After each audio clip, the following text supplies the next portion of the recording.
Sem paz para o Senhor, hoje estamos aqui com a Bia Oi, Duarte. Oi, tudo bom, gente? Ela é cantora, compositora, ela também é vegana e é bruxa. A gente vai pedir para você se inscrever no canal, se vocês gostam do nosso conteúdo. Eu sei que vocês gostaram dos últimos 3 episódios que a gente fez. Se vocês querem que o canal siga existindo, se inscrevam, tá? Aí no canal, cliquem no botãozinho de se inscrever. E também para que a nossa causa siga acontecendo, que a gente possa ajudar mais pessoas e que a gente possa trazer mais conteúdos. A gente também tem o Apoie-se, né? Vocês podem entrar lá pelo desviados.com. Aí no desviados.com vocês vão conhecer a nossa causa. A partir de R$1 vocês podem apoiar. Então é só entrar lá, é bem rapidinho. E aí vocês vão ter aí como apoiar a nossa causa, que a gente consiga seguir adiante aí com o nosso trabalho, certo? E hoje ela vai contar aqui um pouquinho pra gente da sua história. A gente vai conhecer um pouquinho sobre ela. Ela é uma desviada aí também, aliada à nossa causa.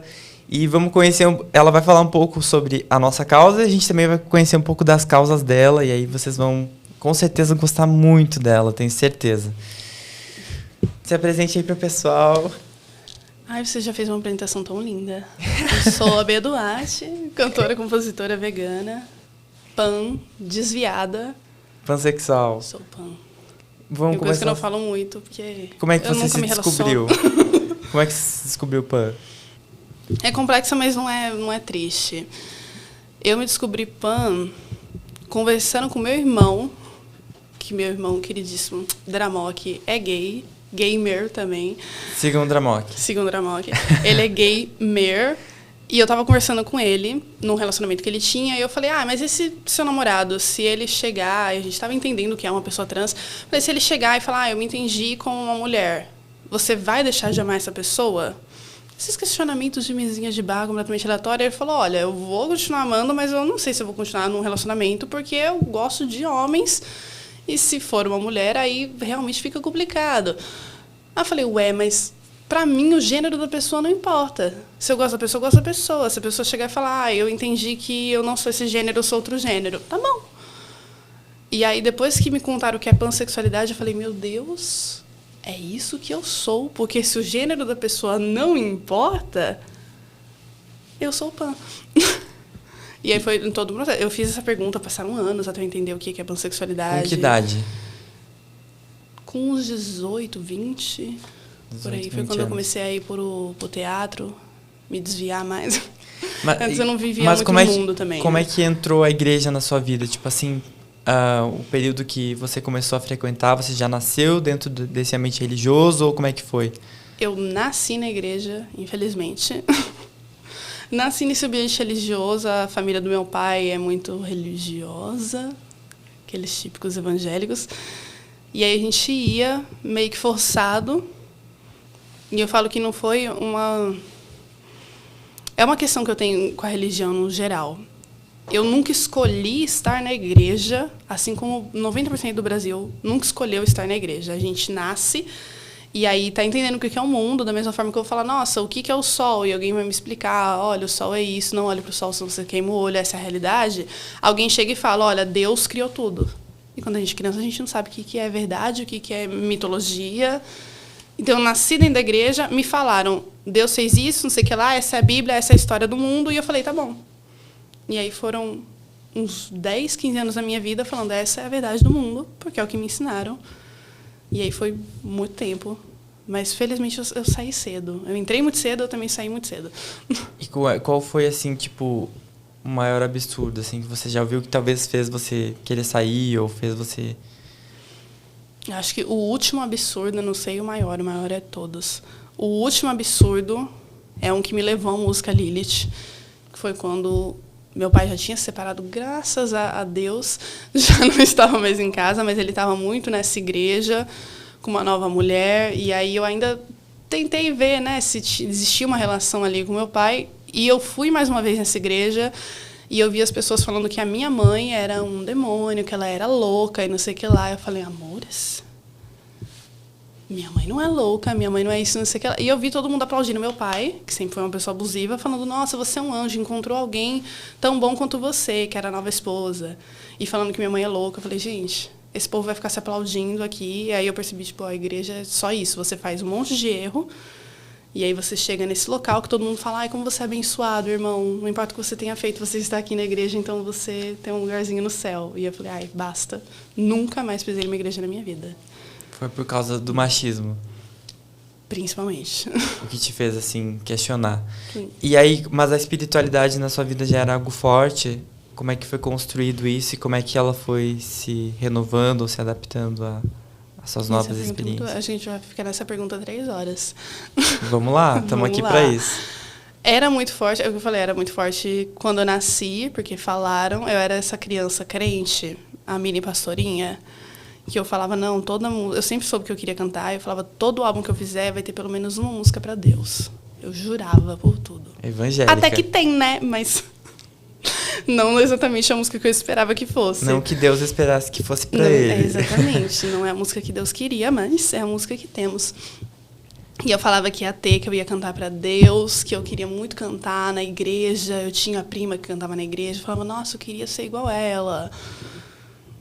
E aí chegou um momento, foi muito, novamente, com meu pai, que eu comecei a questionar oficialmente. Nesse processo todo, meu irmão querido, Dramoquezinho, novamente, ele é muito importante na minha vida. Ele se assumiu, foi jogado para fora do armário, na verdade, pela minha mãe. Ela arrancou ele, falou, vem cá, tu é viado? Ele falou, sou. E foi isso. E eu falei, de boa, é meu irmão, amo. Só que meu pai não aceitou nada bem. E eu falei, peraí, querida. E aí foi tudo junto. Foi meu pai não aceitando nada bem, separaram. E aí a igreja falando da minha mãe, eu falei, gente, isso daqui não é para mim. Porque essas pessoas estão contra o meu irmãozinho querido, estão contra a minha mãezinha querida. Eu senti um ódio profundo. E aí eu tive uma época ateia, que eu falava aquele clássico, acredito em Deus, mas não gosto da igreja. E eu falava que eu acreditava em Deus, eu sabia que eu falava isso porque eu ficava com pavor de estar me mandando pro inferno. E aí que veio a culpa cristã, que eu falei, gente, eu passei muitos anos da minha vida falando, eu acredito em Deus, mas eu não gosto da igreja, porque eu tinha medo de falar, eu não acredito nesse Deus. Sim. E automaticamente está condenando a minha alma eternamente pro sofrimento, por não acreditar nesse Deus. Nossa. E aí foi todo esse tempo. Aí depois de muito tempo, encontrei a bruxaria. Eu falei, eu acredito em coisas diferentes, mas eu acredito em coisas. Nossa, pra mim foi muito semelhante. Tipo assim, essa coisa de não acreditar, tipo assim, ter vergonha, não é vergonha, mas ter receio das pessoas, como elas vão te enxergar depois do momento que você fala que não acredita em Deus ou não acredita em determinada coisa. Parece que você vira um vilão da sociedade. Sim, eu ficava assim, cara, tipo, tinha coisas que eu não concordava, tipo, que nem falar em línguas na igreja. Na sua igreja tinha isso de falar em línguas, não? Eu via as pessoas falando umas coisas, eu era muito criança, eu ficava assustadíssima. Sim. E é isso. E aí eu ficava, tá, mas esse povo tá falando, tá só repetindo. Ou tipo, que nem cair na unção, aquelas coisas de cair. Ou eu ficava perguntando, por que tem que passar óleo na cabeça das pessoas? Eu ficava assim, gente, o que é isso? E aí foi o momento que eu comecei a questionar. Eu era muito questionador desde pequeno, né?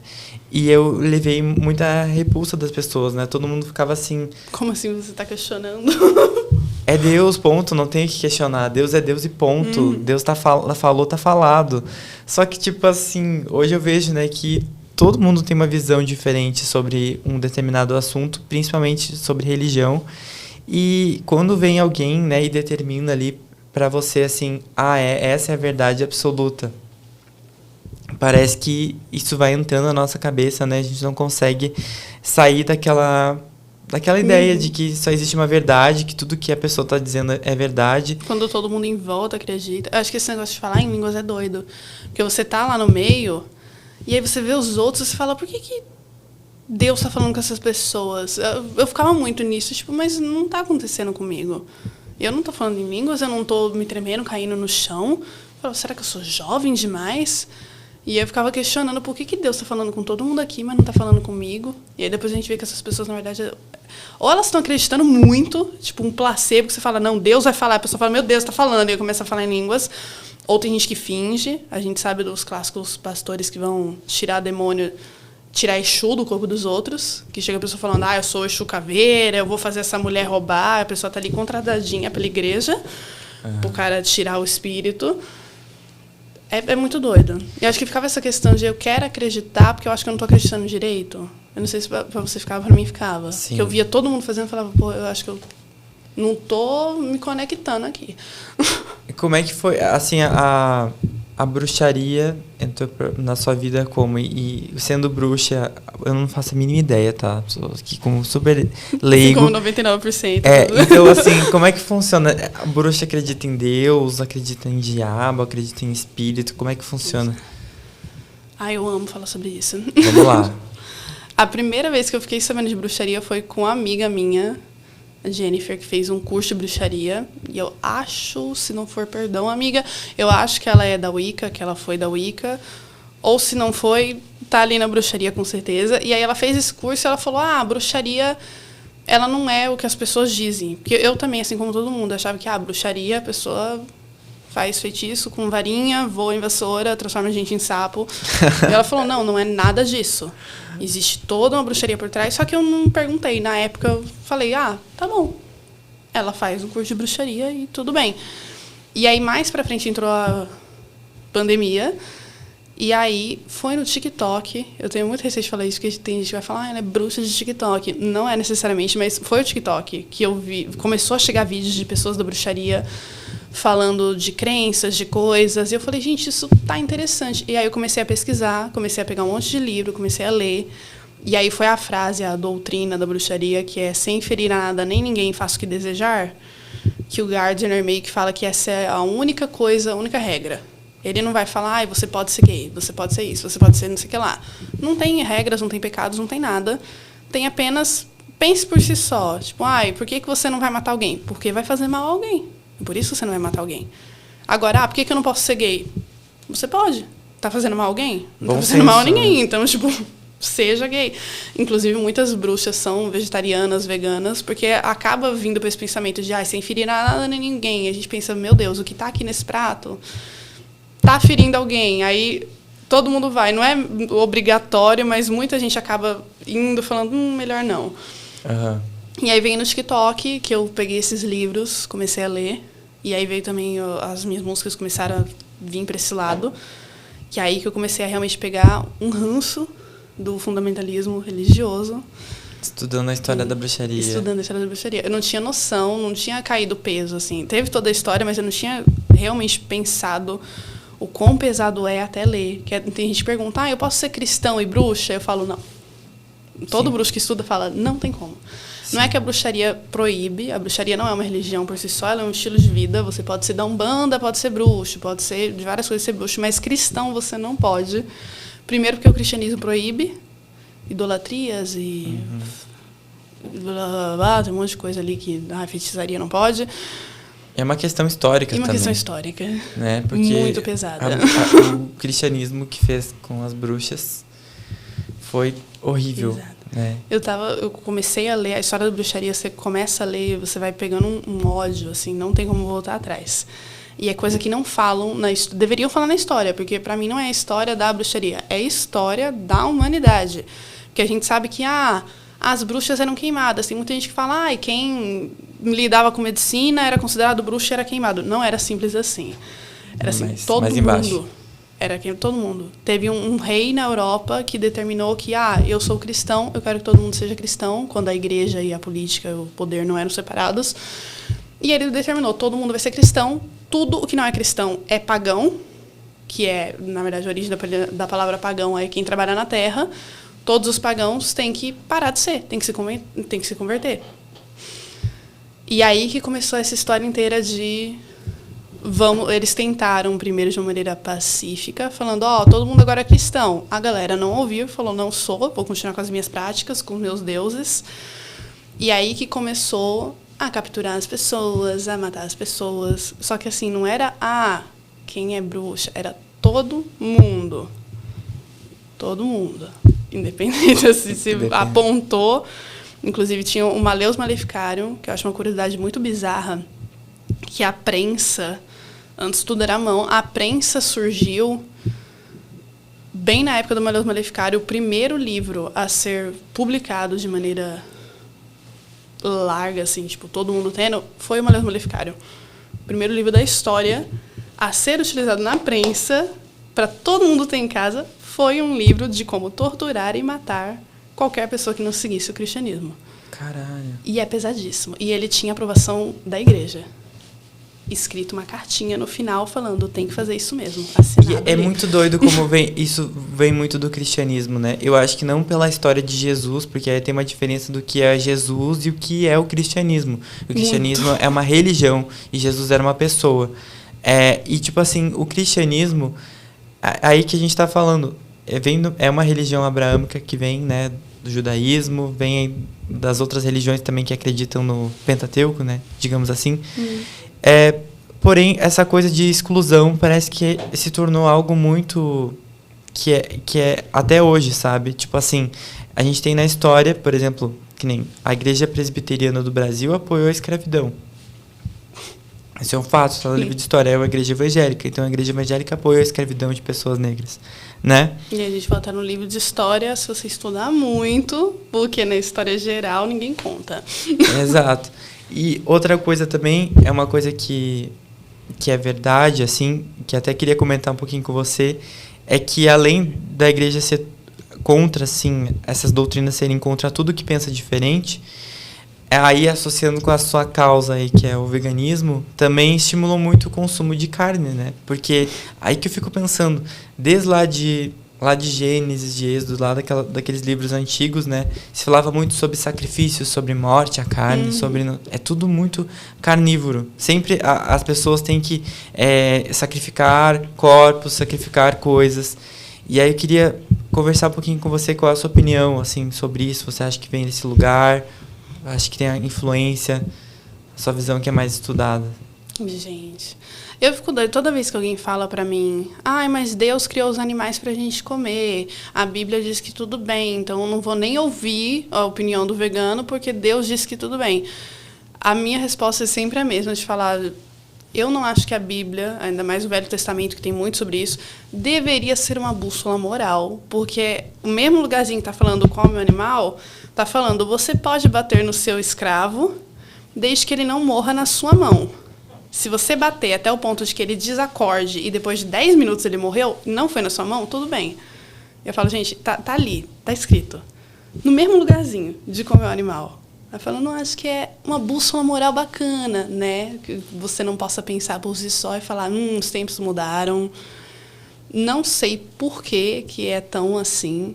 Acho que a Bíblia inteira é macabra, na verdade. Muito, né? Agora, eu joguei uma coisa polêmica. A verdade é essa, a Bíblia é macabra. É sacrifício, é o que você falou, sacrifício de tudo. Não é só do animal, é sacrifício do seu filho. Sacrifício, tem a história daquele cara, eu não lembro o nome do cara. Mas é o cara, a mulher que tentaram ter filho por anos, não conseguiram. Aí lá de velhos, Deus falou, vou te dar um filho. Aí deu filho. Só que ele falou, agora que você tem um filho, você vai ter que sacrificar seu filho. Você vai ter que perder. É um monte de história assim, de mate seu filho. Por quê? Porque você me ama. Sim. Até, tipo então, assim, a questão de Jesus também, uma coisa que eu ficava pensando, cara, por que Deus Pai não impediu que Jesus morresse? Tipo, se é o filho dele, por que ele tem que morrer pela humanidade toda? Por causa dos pecados dos outros, tipo... Exato. Eu fico pensando, por que ele tem que se sacrificar, tem que morrer, sabe? Eu sempre questionei isso. É pra botar um peso muito grande. Eu sempre achei isso, eu sempre achei muito bizarro, que a gente chega na igreja e tem a imagem de Jesus no seu pior momento. Não é Jesus ali, tranquilo, comendo pão, repartindo as coisas... Não, é Jesus morrendo, com o sangue escorrendo. Várias igrejas você entra e tem essa imagem dele lá crucificado, com a coroa de espinhos, sangue, a mão furada. E o povo ali aplaudindo, falando, gente, é uma imagem muito pesada para você falar, vamos louvar a Jesus morrendo. Sim. Não é uma coisa uma bacana, cultura de morte, né? É uma cultura de muita morte. E não só a religião cristã, tá? Acho que as religiões abraâmicas, e até uma coisa que eu queria comentar aqui, é você ver a diferença dessas religiões abraâmicas, né? Que vieram aí, que é também a questão, os muçulmanos, enfim, também partilham de coisas muito semelhantes. Outra coisa é...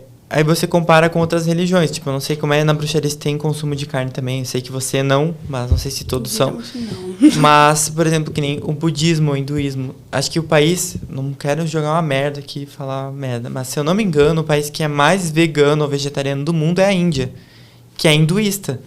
Que é uma religião hinduísta. Então, eles louvam e eles... Que a vaca é sagrada. A vaca é sagrada. Então, eles são um país muito vegetariano por conta da religião. Então, para você ver se influenciou eles ao ponto de de ser sagrado para eles, que tem uma cultura de uma religião diferente, eu acho que para nós também a religião influenciou demais. Influencia muito, gente. Eu acho que a religião... Eu tinha um amigo que era judeu e ele falava isso. Ele estudava muito todas as religiões e ele que chegou e jogou essa sementinha na minha cabeça, falando, existem certas religiões, não vou falar os nomes, que surgiram para controlar o modo de vida das pessoas. Porque é um jeito muito prático. Uma coisa é você falar, não, você não pode fazer tal coisa. Por quê? Porque eu não quero, senão você vai para a cadeia. Tá, ok. Outra coisa é você falar, sua alma está condenada, Deus está sempre vendo, não tem como você fugir. Se você fizer tal coisa, alguém está vendo. Existe um ser que está sempre ali observando e você vai condenar sua alma para sempre para um sofrimento. Então, é uma maneira muito eficaz de você controlar. E aí, se tem esse livro que fala sacrifique como animal, a população que acredita vai fazer isso. Em comparação com o que você falou, na Índia, fala ao contrário. É predominantemente uma religião que fala a vaca é sagrada.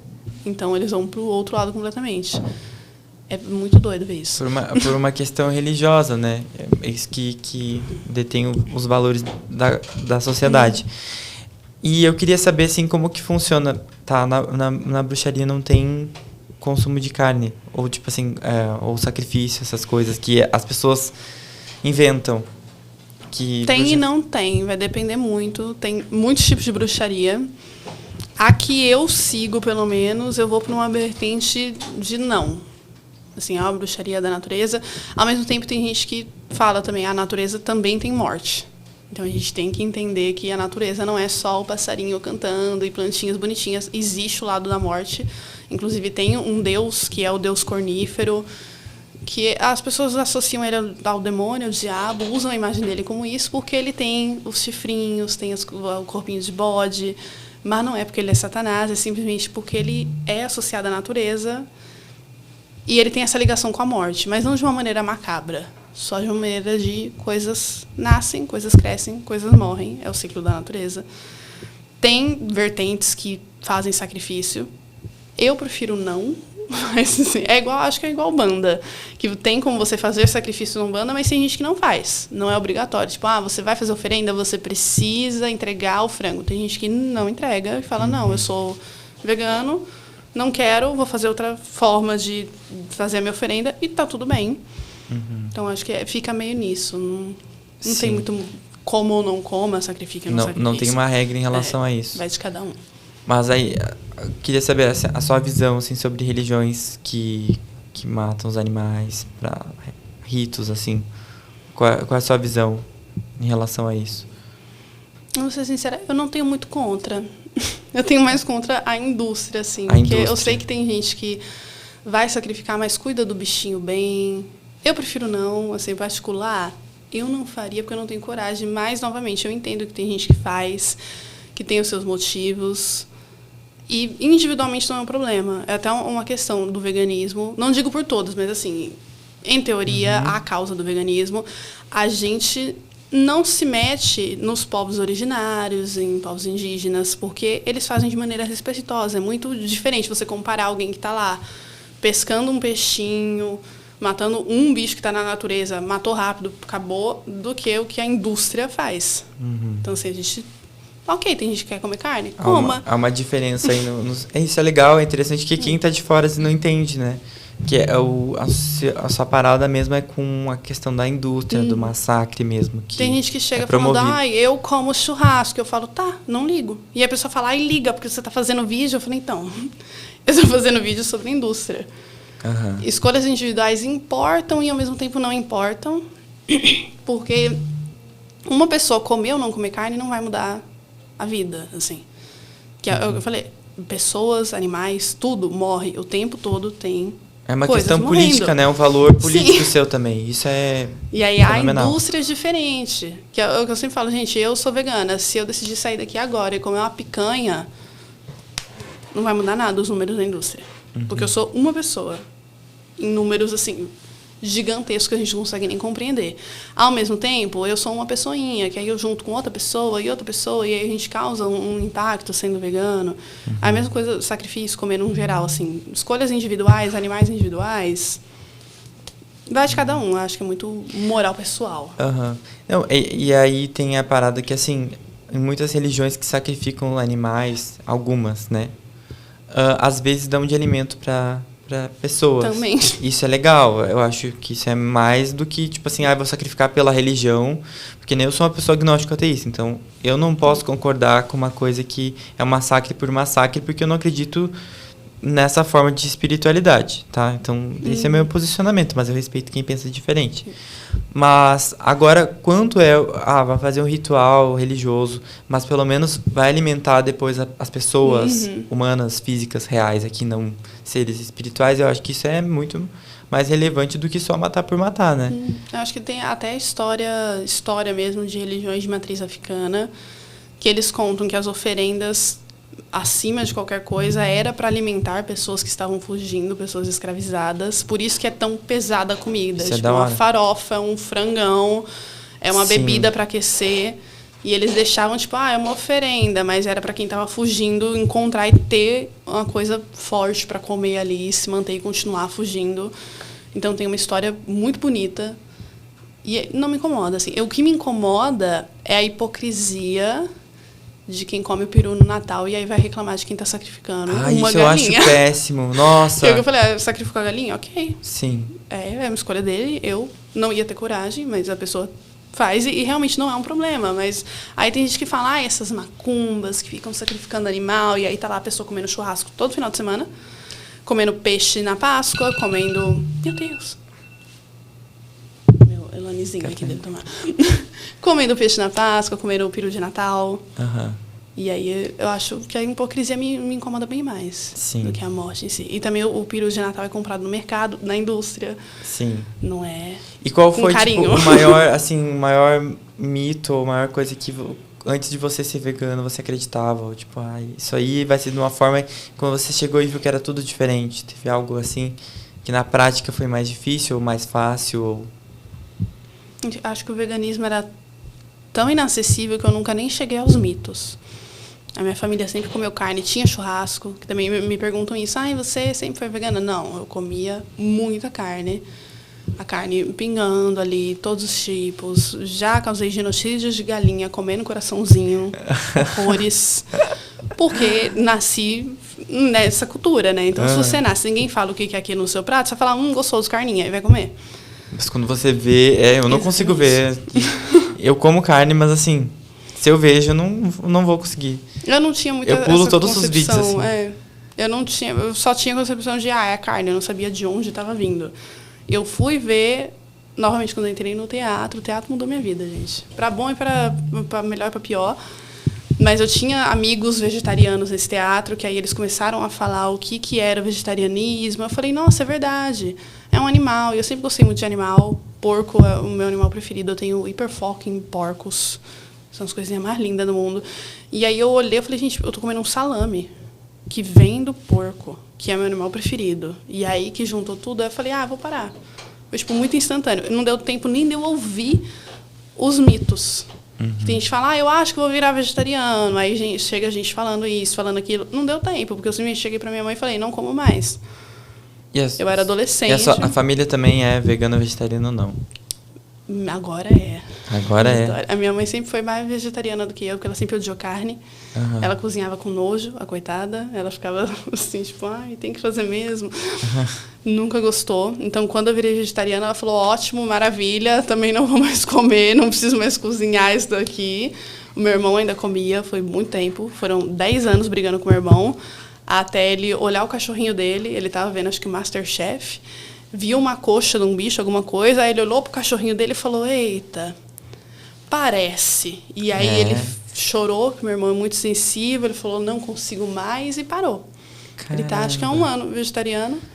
Meu pai pouco importa, então a família que importa, todo mundo sem comer carne. E leva mais hate na internet pelo fato do veganismo ou pelo fato da bruxaria? Os dois. Os dois? Quando junto, mas qual que te afeta mais ou não te afeta nenhum?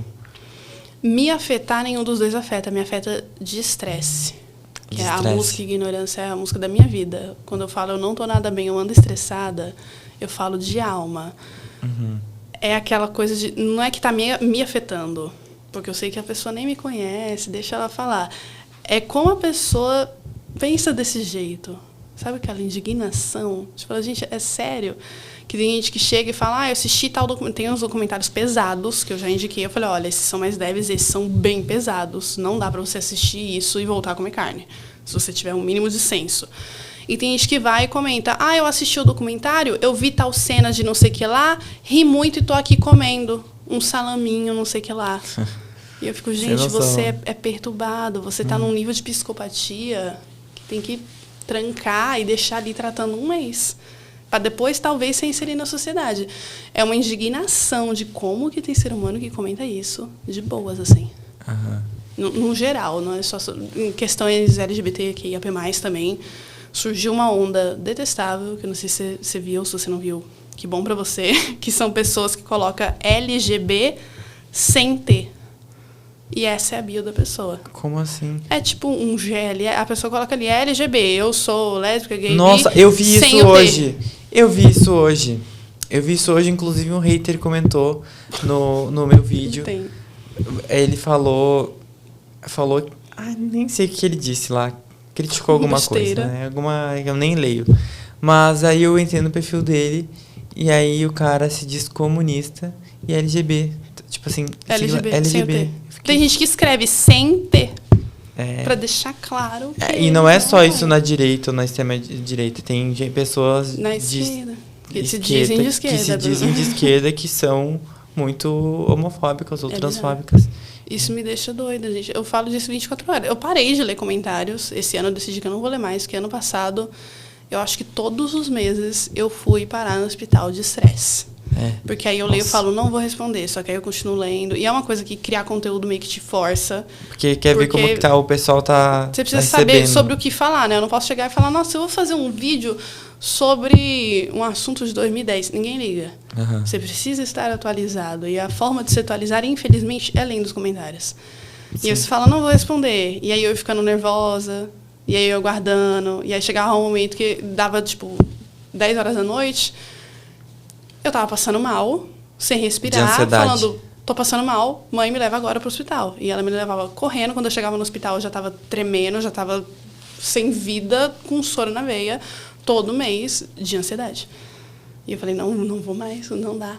E é triste, porque eu me sinto punindo os fãs também, né? Porque tem gente que comenta coisa tão bonitinha, eu falo, poxa, não vou ler as coisas bonitinhas, porque no meio de 50 comentários bons vai ter 2 pessoas LGB sem T. Que vão comentar coisas que gera isso. Que eu fico, como é que um ser humano pensa isso? Eu acho que me irrita ainda mais do que quando você entra no perfil e tá lá a pessoa com uma arma. Tem esses, né, que você entra no perfil e a foto é a pessoa com uma arma, com a bandeirinha do Brasil, falando, Brasil livre, não sei o que lá, fora comunista. Aí você fala, tá, eu já esperava isso. Mas quando vem um comentário ruim de uma pessoa que você entra no perfil e a pessoa tá lá, eu sou gay, mas eu sou transfóbico. Ridículo, né? Dá um... Isso acontece, nossa, isso é muito real. Tem as subcomunidades aí dentro da comunidade maior. E essas, infelizmente. Mas aí você se descobriu, assim, bruxa, e o que na sua vida mudou? Tem alguma rotina que tem que fazer? Ou não tem práticas, assim, que tem que fazer regularmente? Como é que funciona? Só um momentinho que eu não tomei o Elane. Vamos lá, rotinas práticas. De rotina não tem muito. A prática eu faço meio que quando eu quero. Eu sei que tem bruxa que detesta isso, que elas falam, não, tal dia eu tenho que fazer tal coisa, não posso deixar passar. Eu sigo o meu coração, a minha intuição. Que eu sempre falo que eu tenho um pezinho na bruxaria do caos, tem várias vertentes de bruxaria. A bruxaria do caos meio que é e não é o que a Wanda faz. A WandaVision, Feiticeira Escarlate. A gente faz as nossas próprias regras. Não é a Wanda, mas é meio isso. Então, assim, eu tenho minhas práticas quando eu tô afim. Se eu vou lançar uma música, eu sempre faço ali as minhas velinhas, as minhas pedrinhas. É sempre como é que o mesmo funciona? ritual. É vela? Como é que é? Eu não faço ideia. Explica aí. Vai da pessoa. Eu trabalho muito bem com fogo. Então, também tem isso. Acho que cada pessoa trabalha com uma coisa. Eu já tentei trabalhar com outros elementos. A gente fala, faz água da lua. Eu, por mais irônico que seja, eu não me dou muito bem com a água. É um elemento muito fora de mim, que tem gente que olha mar e fala, nossa, a Bia é do elemento da água. Não sou. Foi horrível gravar esse clipe.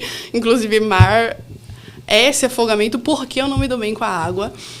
Não consigo lidar com isso. Para mim, eu gosto de velinhas. Cada vela tem sua cor, tem seu significado. Trabalhar com o ciclo da lua, que tem as coisas de lua crescente, vai crescer coisas. Lua minguante é para tirar coisas da sua vida.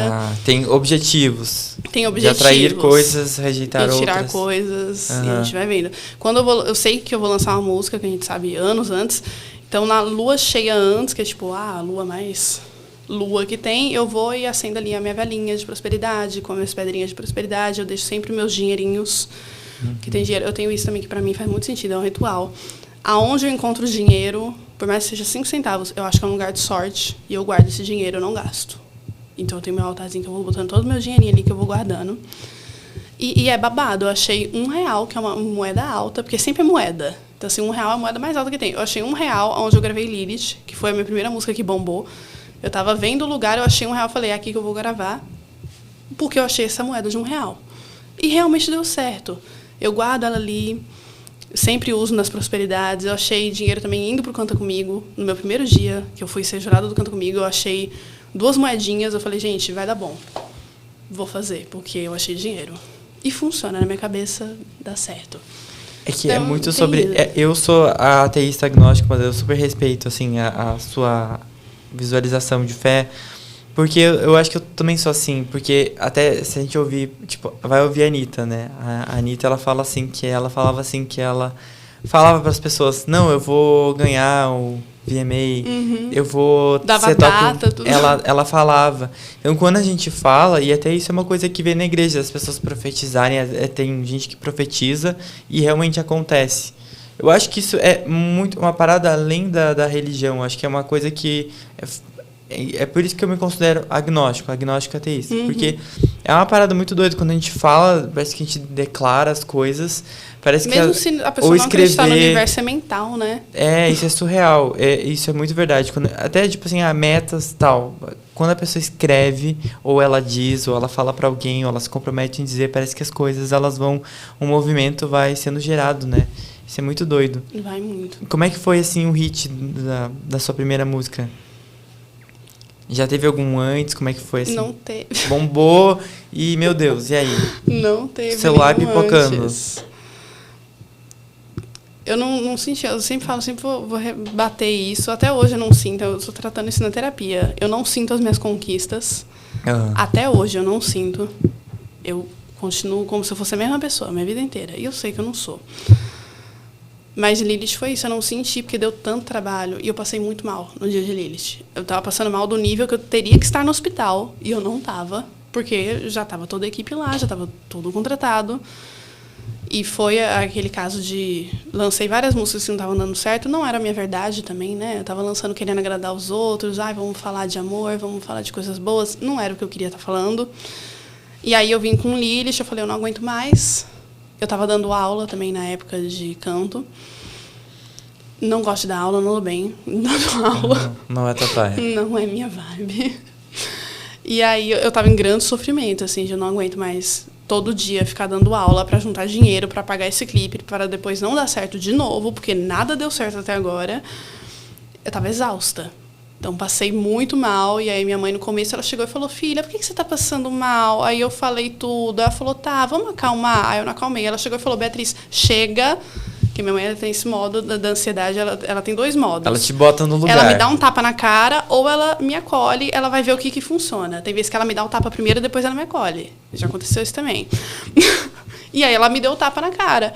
E eu falei, eu não quero. Ela falou, problema teu. Né? Não tem escolha. Cala a boca, engole o choro, faz a maquiagem e vai tremendo e grava, basicamente isso. E ela fica assim, ou você faz ou você faz.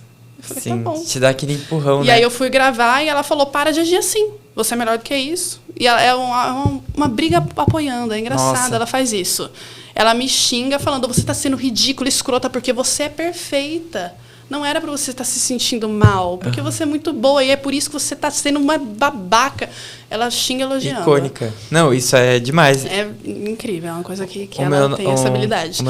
O meu namorado é a mesma coisa, porque acho que um dia antes do clipe. Diretores executivos.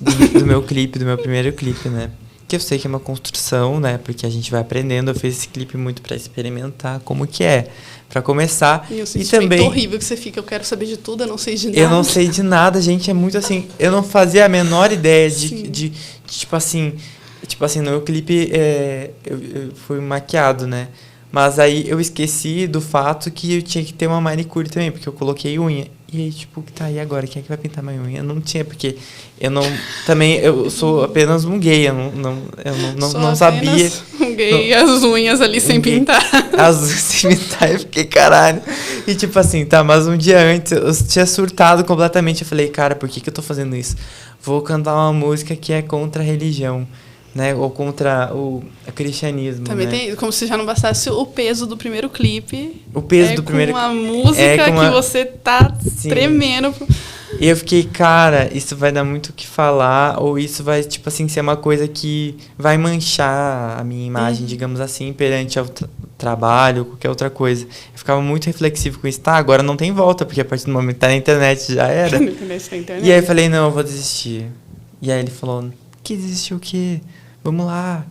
Agora já chegou até aqui, já ensaiei dança, já gravei, já tive um puto no perrengue, já paguei todo mundo, mas eu não queria.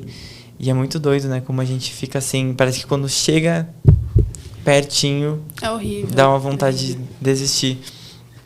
Mas então você não sentiu assim a... Não senti. Porque teve isso, aí passei mal. Eu fui começar a me divertir no final do dia, na última cena que a gente gravou. Eu me diverti 10 minutos e eu falei, agora eu não quero ir embora, é legal gravar clipe. Uhum. E aí todo mundo exausto, já falando, Bia, a gente tá aqui o dia inteiro, a gente pegou chuva, vamos embora. Nossa, e eu falei, meu clipe, poxa, agora que ficou divertido. Nas últimas cenas do clipe, o povo tava muito cansado também do meu. É exaustivo Eu fiquei com pena de todo mundo, porque assim, gente... É pesado. E aí lancei, eu não senti. E fez sucesso muito rápido. Não foi, 10 anos. Não, tipo, eu lancei. E aí pelo passou YouTube um tempinho, mesmo. começou a crescer. Lancei nas plataformas, tudo, na One, distribuidora. E aí começou a dar muito certo, as pessoas começaram a comentar muito. Eu falei, tá, estão falando sobre. Então. Eu ainda tava muito na energia de exaustão. Eu falei, ok. E essa música Lilith, que foi agora uma parada que teve uma música muito parecida, que uma cantora que é crente, um beijo pra ela, desgraçada, que ela... Eu que tô falando, fica tranquilo, eu que tô falando, eu que posso ser processado. Eu só tô sentada. Em silêncio. Então, ela fez uma música muito parecida com Lilith, né? E aí eu queria saber como é que foi quando você descobriu, alguém te falou... O Twitter fez a comparação. Que supostamente houve um plágio. Sim. Supostamente, tá? Supostamente. Eu jamais diria essa palavra. Mas foi no Twitter. A música já estava lançada, só que assim, supostamente a música não foi muito boa, não agradou, então não hitou. Aí esta certa cantora foi cantar numa certa emissora, e aí todo mundo viu. Aí tá todo mundo assistindo o programa. Compartilharam, e como diz os portais de fofoca, internautas notaram uma forte semelhança. O que vocês acham no final, né? O que vocês acham? E foi bem isso. E aí internautas notaram, viralizou o tweet dos internautas, eu falei, eita, agora eu vou ter que comentar sobre. O que foi um pouco difícil, porque eu analiso músicas, é um trabalho que eu faço. Se a música não fosse minha... Jamais. Não teria supostamentos. Eu estaria fazendo o meu vídeo do jeitinho que era pra ser feito. Aí eu olhei e falei, eita, mas agora meu nome. Sim, uma visão minha, tá? Uma visão minha é que, cara, é muito, muito parecido, muito mesmo. Porque, tipo assim, gente, a música dela é Lilith, Lilith, Lilith, Lilith, Lilith. E a música da Cláudia Leite é Liquid, Liquid, Liquid. Tipo, é uma coisa muito igual, até a fonética, a semântica, tudo. Eu cheguei a pesquisar, falei, não é possível. A sonoridade, a batida. Hoje, falei, vamos pesquisar. O que é Liquid? Que às vezes, né, é uma coisa, e é uma coincidência. Eu pesquisei, eu falei, não existe essa palavra. Sim. E aí eu descobri, é bom avisar, né, que a música original, a Liquid, é do Jay Perry, não é da Cláudia Leite. Ela só fez um remix, ela é tipo uma convidada especial. E aí o nome veio em cima dela porque a gente tá no Brasil. A gente conhece Cláudia Leite, o Jay Perry, ninguém nem conhece. Inclusive, eu achei engraçado gente falando, você tá querendo subir na fama de um grande cantor internacional. Os números deles são menores do que os meus. Assim. Segura essa, bebê. Inclusive, eu lembrei isso, Jay Perry. Vou contar uma fofoca aqui. Eu falei com o Jay Perry, não foi bacana. Porque Jay Perry não quis falar comigo, ele só começou a debochar nos comentários. Eu acho importante falar isso, que eu achei assim de mau tom. Ele viu a situação, e se fosse realmente, lembra, já aconteceu comigo, de eu lançar uma música e falarem, lembra uma da Lana Del Rey, que eu nunca tinha ouvido. E aí eu ouvi e falei, nossa, lembra mesmo, poxa vida. Não, é que assim, né? É que eu falo, tudo que é arte, a gente vai combinar, tipo, notas musicais. Dó, ré, mi, fá, sol, lá, si. Tipo, vai ter combinações e vão...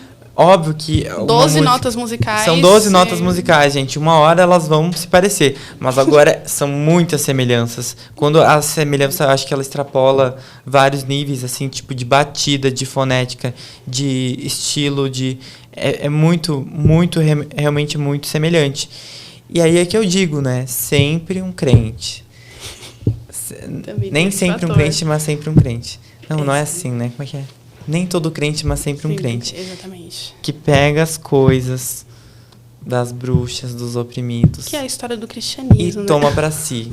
E se apropria. É a história do Natal, da Páscoa, de várias Natal, da histórias. Páscoa e das músicas das bruxas. Exatamente. Acontece, gente, acontece.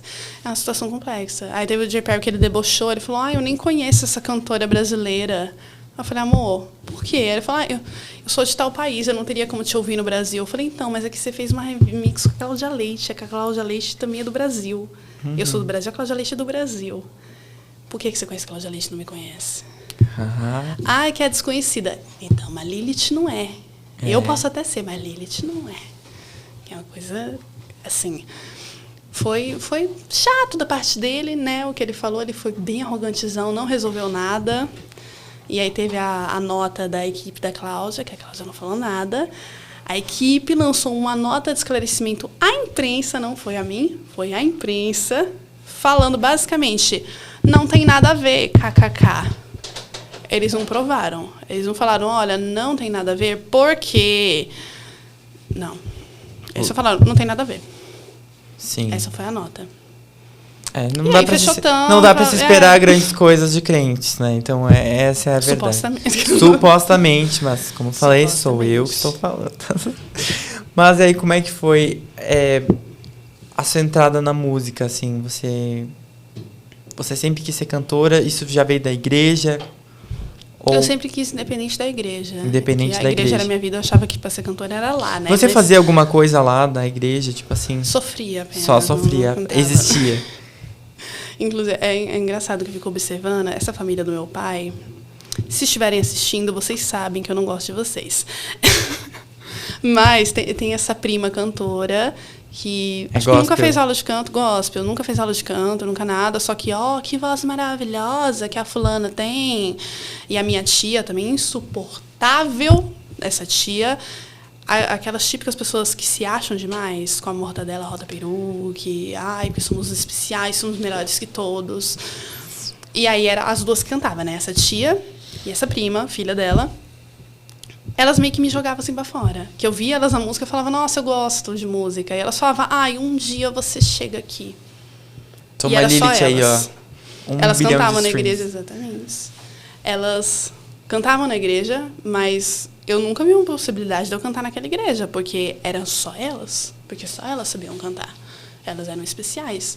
Quem me ensinou isso daí, eu tenho que reconhecer que o marido dessa tia insuportável, ele chegou a me ensinar umas notinhas no violão, que ele via que eu tinha interesse em música. Aí ele falou, não, vem cá, vou te ensinar, que a gente ia muito na casa deles. Ele me ensinou o ré, o mi, os basicões. Ele até apoiava, só que eu senti que depois de um tempo ele parou, porque a tia deu uma cortadinha, tipo, não ensina essa menina. Então eles eram meio, a gente quer que você seja da música, mas você não vai tirar o nosso lugar aqui na igreja, que parece que é o único palco que elas tinham, sabe? Não acerta dó. É o único palco de muita gente, né? Então. E aí nunca tive essa pretensão, infelizmente, de cantar na igreja. Mas eu sempre quis cantar, independente da igreja. Eu nasci e decidi que ia cantar. A minha mãe até percebeu isso depois, que Eu percebi que eu tenho hiperfoco em música.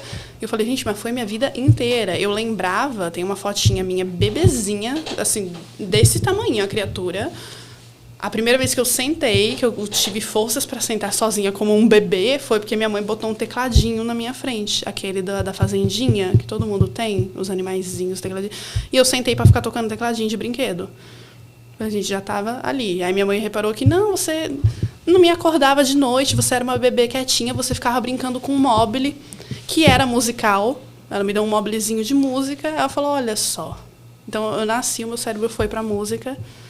Parece muito fake, porque todo mundo fala isso, né? Ai, sempre foi meu sonho. Mas, realmente, eu nunca imaginei nada além de cantar. Então, eu sabia que eu ia ser cantora.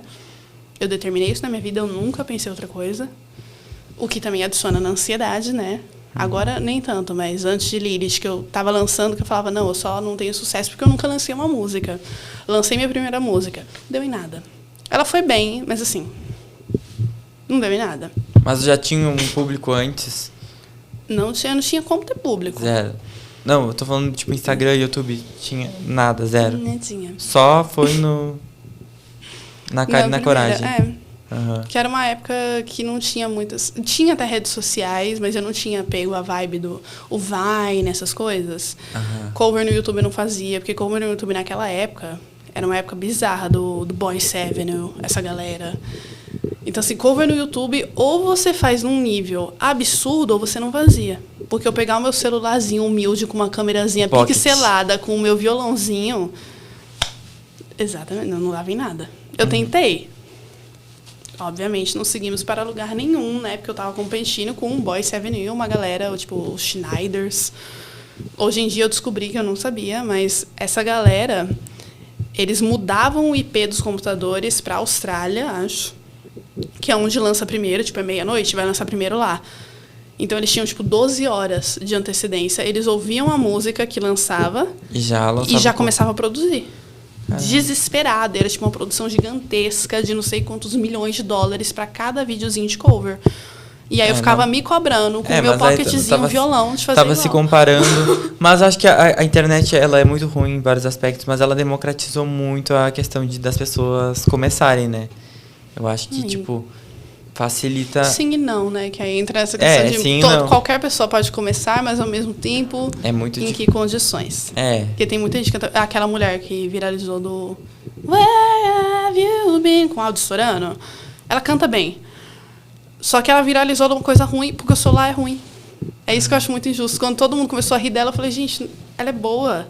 Exato. Ela é muito boa. Só que o celular tá estourando. Eu vejo gente criticando às vezes, tipo assim...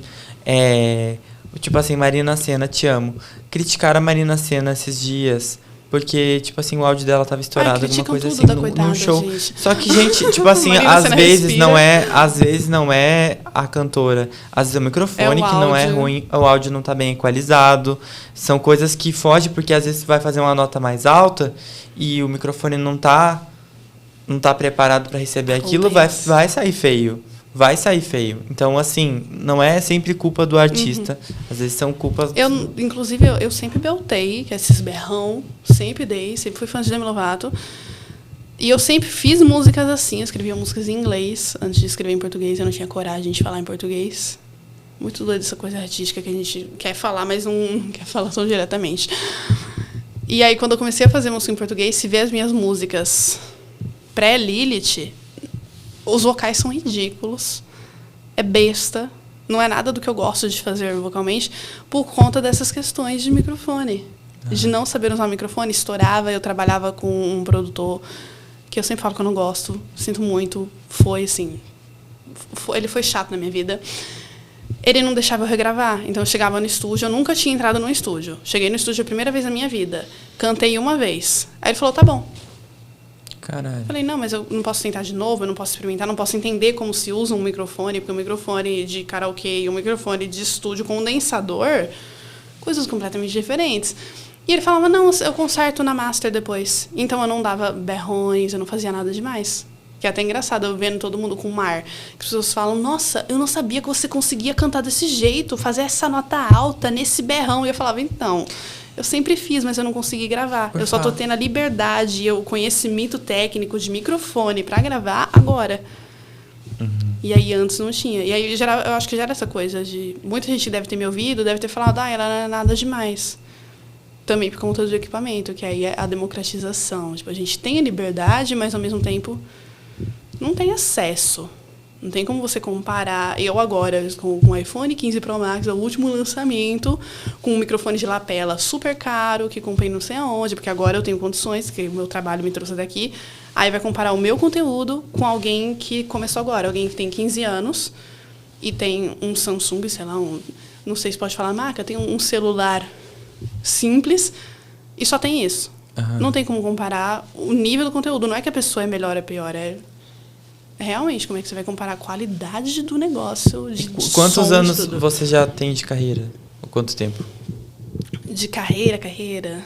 Que tipo, você lançou sua primeira música. De lançar? Não lembro quando eu lancei Paz. Acho que foi 2019. Mas eu desconsidero. Eu deixo, mas eu desconsidero tudo antes de Lilith. Então, foi 2019. Mas começou lá. Foi aprendizado. Acho que foi trainee. Uhum. Eu fui como estagiária de 2019 até lançar Lilith. Aí começou o babado em 2021. Foi 2021? Acho que foi. Final de 2021. Mas em 2019 eu lancei minha primeira música. E errei muito depois disso. E eu queria que você comentasse um pouquinho sobre a música de Culpa. Você falou que tem influências, né? Você está lançando um clipe agora? Conta um pouquinho pra gente. Colocando o trecho do clipe. Então, QR Code. Culpa. Ai, gente, Culpa é o que eu tô mais animada. Que eu estive mais animada. Eu vi alguém comentando, por que a Bia odeia Culpa?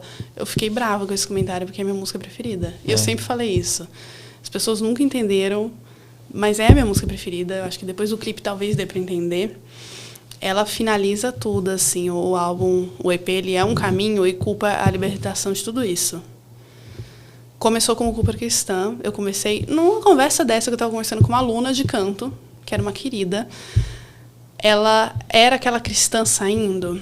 E ela falou, eu vi que você é bruxa e que você lançou Lilith. Posso conversar com você sobre uma coisa? A gente passou a aula inteira conversando, não fez aula nenhuma.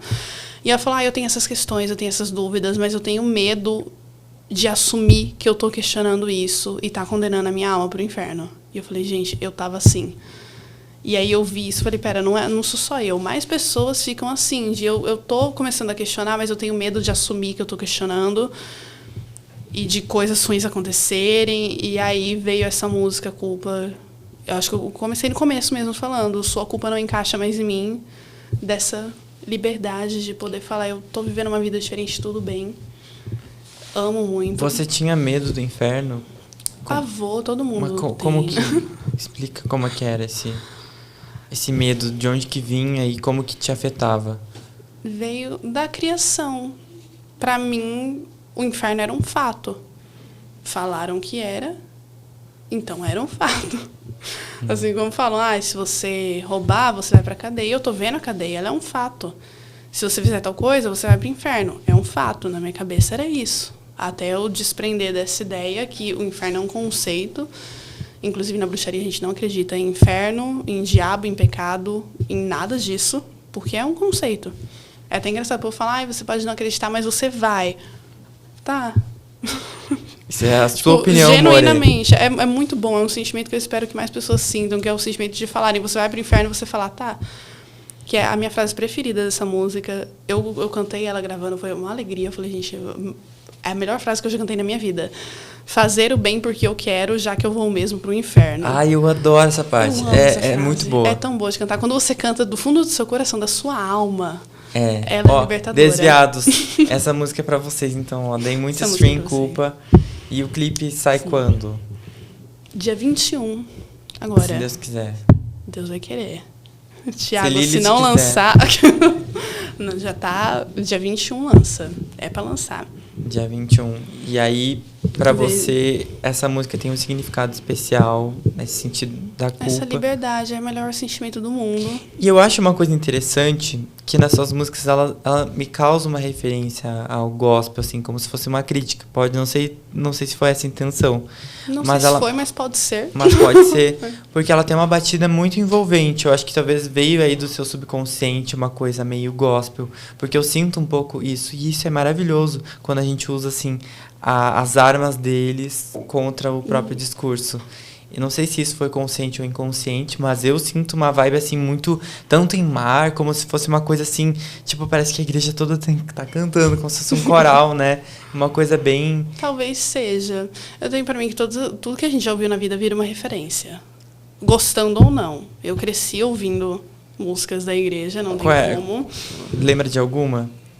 Tipo assim, algum artista, alguma... Paguei tudo na minha cabeça. Eu sei de cor até uma história, gente, que eu guardo essa história com muito carinho no meu coração, que é a história de quando minha querida vovó partiu deste mundo. E minha querida avó era religiosa, mas uma religiosa boa. E a única música que eu sei de cor é Ressuscita-me. Chegaram no querido funeral de minha avó e falaram: ai, Bia querida, o pastor, padre, sei lá, não pôde vir, ele ia vir fazer uma reza. Você pode cantar uma música pra gente, né? A gente mesmo faz uma oração aqui pra avó. Aí eu falei: olha, acho melhor não. Tava eu e meus primos, e minha avó sempre entendeu a gente, ela sempre soube que a gente era porra louca. Tava a gente ali junto, e eu falei: acho melhor não. Ela falou: não, mas ó, a avó gostava muito de gospel, você não conhece nenhum? Aí eu falei: então, esse eu conheço. Aí ela falou: qual? Eu falei: Ressuscita-me. Ressuscita-me. E aí gerou esse... Eu falei: acho melhor não cantar. Aí minha avó riu, falou: é melhor não. Eu falei: é melhor não. Aí eu falei: eu sei Hallelujah em inglês, por causa de Shrek. Aí eu cantei Hallelujah em inglês, por causa de Shrek. Então assim, eu apaguei tudo da minha cabeça. Eu ouvia muito, a única que eu lembro de cor é Ressuscita-me. E é isso. Mestre, eu preciso de um milagre. Ó, então a gente trouxe aqui docinhos, a gente sempre traz Que babado. para os nossos convidados. Trouxemos docinhos veganos, que é um brigadeiro vegano. E isso aqui que eu não faço a mínima ideia. Vou te mostrar aqui. Uma coisa, docinha vegana, é isso. Ó, quer dar uma lida para ver o que tem? Eu pra ver quero se... ver. Aí pode passar pro lado, pra direita, pra ver se você pode comer. Senão a gente... Se é como vegano, tudo. eu mando pra dentro. Melhor pra mim, eu como tudo, a gente pede outra coisa. É vegano, eu mando pra dentro. Manda pra dentro. Então é isso, gente, ó. Isso, é a regra. Marcas veganas, patrocinem. Por favor. Patrocinem a As causa. marcas é sempre pessoa pequena, né, gente? É, sempre pessoa pequena, mas... Se me mandar comida, eu já tô feliz. Se mandar comida, já é feliz. Isso. Os babados, lembra da a batida que você falou? Aí eu volto, pode ser inconsciente ou não. As batidas eu sempre falo pro meu produtor, o querido Beat Will, que é o amor da minha vida. Eu mando a música e eu falo: essa música eu quero que seja uma vibe reggaeton, uma vibe rock, com batuques de bruxaria. Eu sempre falo isso. Eu falo: eu quero batuques, como se a gente estivesse no meio do mato, com um bando de tambor. É assim que eu falo pra ele. O meu produtor musical que fez Desfaça os Nós e que fez Isso é Tão Errado, ele tem uma banda de pop xamânico, onde a cantora se chama Witcheda. E ela é bruxa, né? A vocalista. E eles têm muito essa inspiração e é muito incrível, tipo, muito bem produzido. Eu vou te mostrar depois no off, mas Desviados escutem, que os 3 são desviados também, saíram da igreja, e eles têm essa banda incrível, que a música toda é meio transcendental, assim, uma coisa bem de bruxa, né? Assim, e eu acho incrível.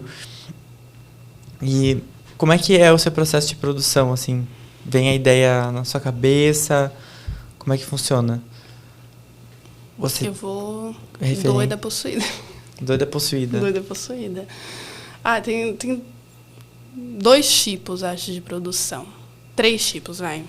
Agora eu tenho um a mais. Um é quando eu me forço, porque eu sempre estou tentando escrever uma música por dia, nem que for para trabalhar. Já vou pegar daqui a pouco aqui.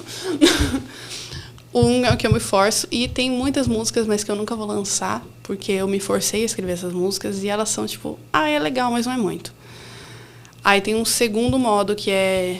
Sabe quando você já está pensando num tema há uma semana, que você só fica pensando naquilo? E aí eu falo: vou escrever.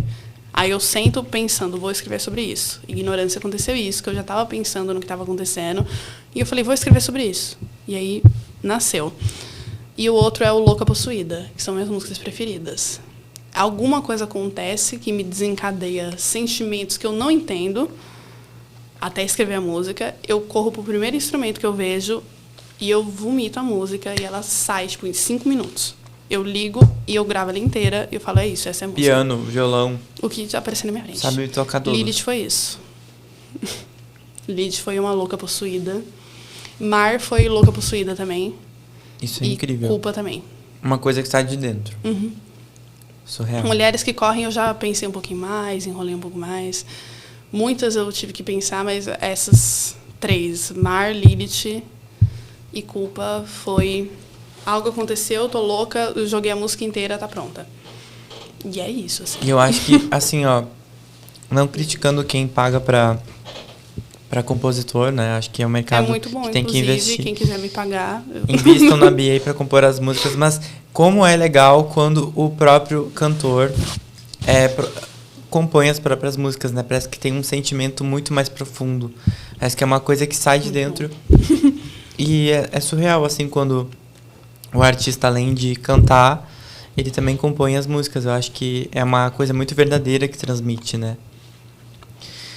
E eu também, tipo, sempre gostei de compor. Acho que também é a mesma coisa. Na igreja... A sua você compõe 100% sozinho? É você e você? Eu componho. Tem várias composições, mas ainda não lancei porque tô começando, né? É todo um dinheiro, é todo um investimento que eu não fazia a mínima ideia de como funcionava. Mas eu cantava na igreja. Eu cantava na igreja desde pequeno, mas aí com 14 anos que eu me destaquei mais. Eu entrei pro louvor depois de me assumir gay, porque eu comecei a querer cantar, eu não queria cantar músicas gospel. Eu tinha um piano em casa e meu pai, ele não deixava eu queria tocar Coldplay, tava aprendendo a tocar Coldplay. Ele me tirou o piano do meu quarto. Por Coldplay. Por causa do Coldplay, que não falava nada demais. Não era nem um rock pesado. Não era nem um rock, Coldplay. era Sky, aquela canção Sky for the Stars. É linda. Sim, me tirou o piano por causa disso. E aí eu gravava uns covers no SoundCloud escondido. E aí eu me assumi gay, né, pros meus pais. Nesse período aí, eles falaram, tá começando a cantar música. Aí eles olhavam, julgavam que o Coldplay era algo gay. Então sou gay também. Nada a ver, né? O cara acha que até hétero é. E aí, simplesmente... Aí eu passei por um processo onde eles tiraram todas as minhas músicas. Todas as músicas que eu ouvia escondido mesmo. Eles fizeram uma limpa no meu computador, no meu celular. E aí eu comecei só a ouvir música gospel. Passei só ouvindo Aline Barros. Também não tinha Priscila Alcântara. Tinha, mas a Priscila naquela época era bem religiosa. Agora que ela tá mais... Ambos de cabelo vermelho desviados. Uhum. Pior que não Priscila, foi intencional. venha Priscila, venha. Porque, ó, se a Priscila vir, ela vai irritar todos os episódios, hein? Vai. Então é isso. Nossa, a Priscila falando de igreja toda vez. Ela a coitada já falou 500 vezes que não tá mais na igreja, então... Tem propriedade, né? Não, eu acho que essa transformação de nome é um ponto que foi fundamental. E assim, Priscila, venha pros Desviados, venha fazer aqui o episódio com a gente, porque aí tu vai estar apoiando todos esses artistas que estão vindo aqui, porque, né, se ela vem, explode o canal todo. Mas é isso. Conta aí um pouquinho pra nós sobre shows. Você vai fazer shows? Como é que funciona os seus shows, a preparação? Vou fazer. Todo mundo pergunta, vai ter show, gente? Quando? Mas nunca teve show? Tipo assim... Da Bea Duarte, não. Eu fazia shows antes da pandemia. Mas eu cantava... Era eu e o meu violão cantando. Cantei muito com banda na época da escola. A gente fez uma banda pós-escola. Mas era assim... Covers, banda... A gente tinha o plano de banda de baile... Mas não é a mesma coisa que fazer as suas músicas do seu jeitinho. Então, ainda não teve músicas do Bea Duarte. Porque eu comecei na pandemia, né? A lançar as coisas mesmo, assim. Na pandemia, não tinha como fazer show. Mas estava construindo seu público. Mas estava construindo. E aí, depois disso, eu falei, poxa, agora acabou a pandemia, mas eu tenho 2, 3 músicas. Tipo, 2 músicas que eu gosto. Não dá pra fazer show. Ou nem isso, né? Porque depois de Lilith eu falei, eu não quero cantar nenhuma das músicas anteriores. Só que eu não lancei nenhuma das futuras ainda. Eu já tinha um EP, só que eu ainda não tinha lançado. Que foi um processo, eu batalhei pra lançar esse EP. E eu falei, ótimo, eu não posso cantar no show músicas que ninguém conhece. Aí eu tive que esperar, falei, eu vou juntar dinheiro também, vou focar nisso, juntei meu dinheirinho para lançar. Estou finalizando agora com Culpa, o último clipe. O último não, que ainda tem chamado, né? Mas é o último clipe de uma música grande. E aí agora que vem os shows, finalmente, com músicas do EP, tudo em paz. Tudo em paz. E aí tem uma preparação pro show, vai ter dança, vai ser só você, vai ter banda, como é que funciona? Vai ter banda. Isso eu tô falando com certeza. Tenho, já? Não tenho, mas assim, não vou fazer se não for assim.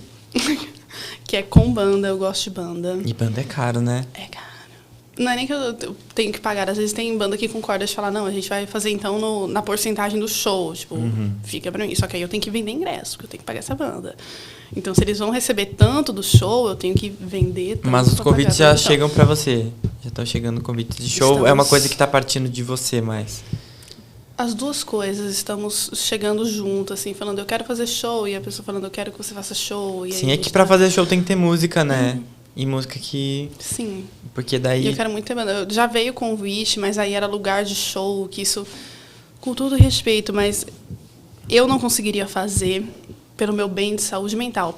Show de madrugada com pendrive, em balada, igual muita gente faz, eu não consigo fazer por saúde mental, porque eu não consigo habitar baladas. Não é a sua vibe. Não consigo. Mas um clube, uma coisa assim mais... Talvez, mas é muito talvez, assim. Já viu como a Lineker faz os shows dela?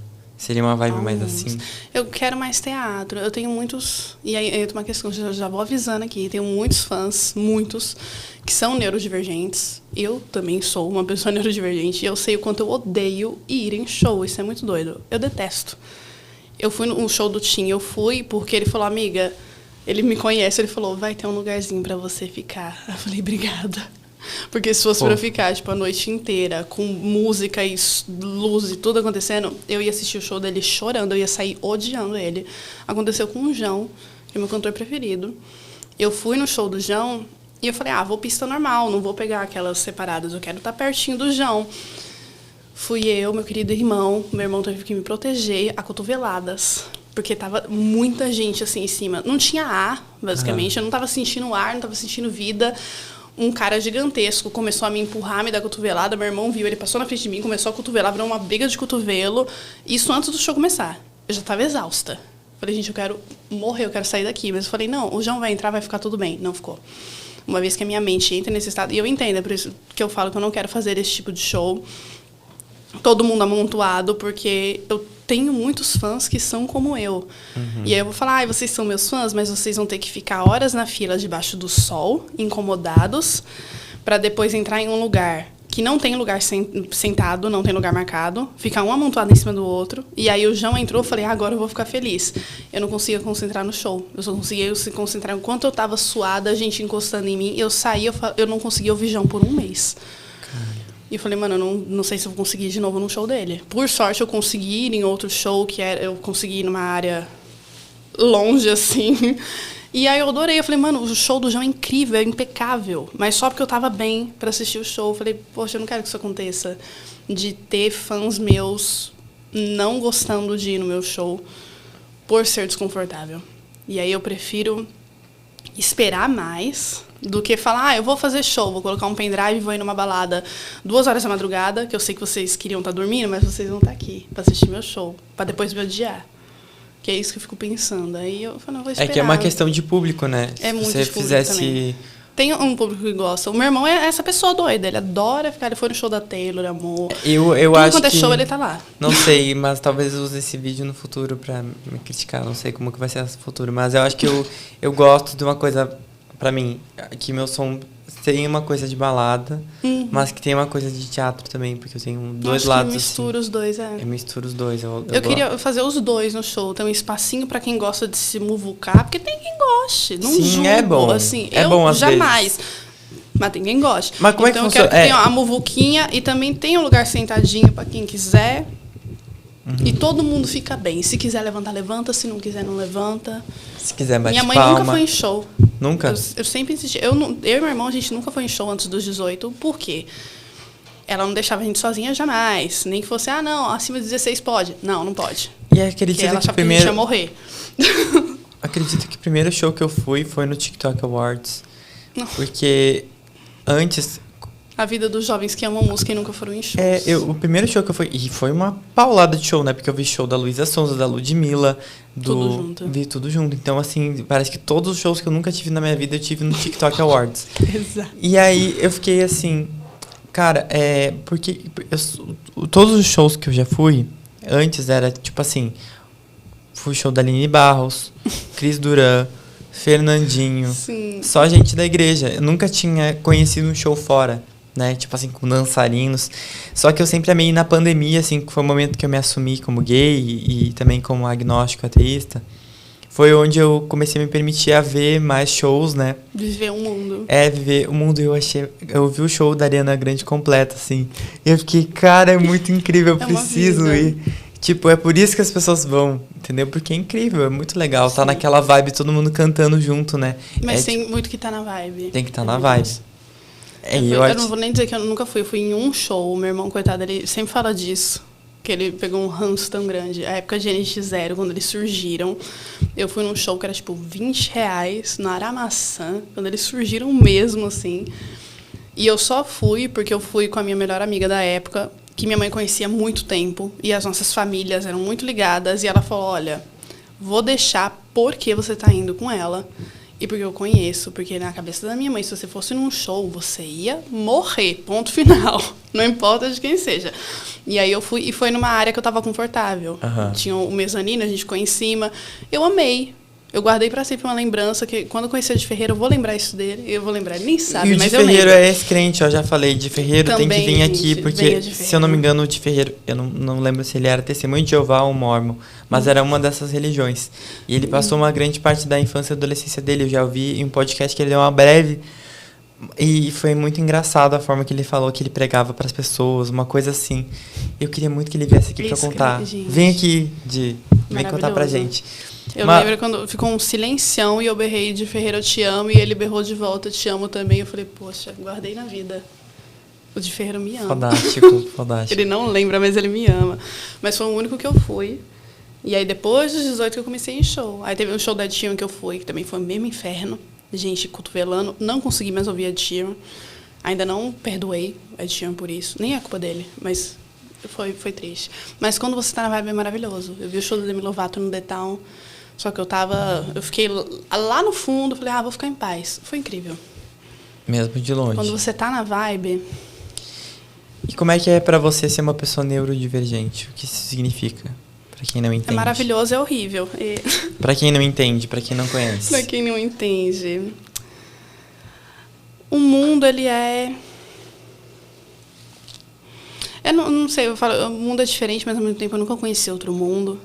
Acho que quando você descobre que você é, tudo faz sentido. Eu estou num processo ainda com tudo isso. Culpa se encaixou muito nisso também. Culpa nasceu como Culpa Cristã e ela virou uma música de tudo. Porque depois de um tempo eu percebi que culpa também se encaixa em culpa de comer, por exemplo, se alimentar. Que é uma coisa que eu estou começando a falar mais sobre isso, de ter transtornos alimentares. E é não perceber que você não se encaixa e tudo bem. Foi engraçado, surgiu essa doideira aqui na minha cabeça com o Carlos Piloto. Porque ele fez... Eu não sei se foi ele ou alguém parecido, mas tem um vídeo do Carlos Piloto fazendo uma live que ele fala: descolonize minha corpa, desbinarize minha gênero. E aí eu ri tanto disso. E eu falei, porra, mas ele tem razão, descolonize minha corpa. Eu falei, realmente, descolonizar o corpo é muito importante. E aí eu comecei a pensar sobre isso. Carlos Piloto nos deu aulas. Carlos Piloto, ele me deu aula. Eu sei que não era a intenção dele, mas ele me deu uma boa aula. E aí eu comecei a encaixar culpa. Eu ouvi culpa, eu falei, meu Deus, encaixa muito nisso. De entender que eu não vou encaixar no...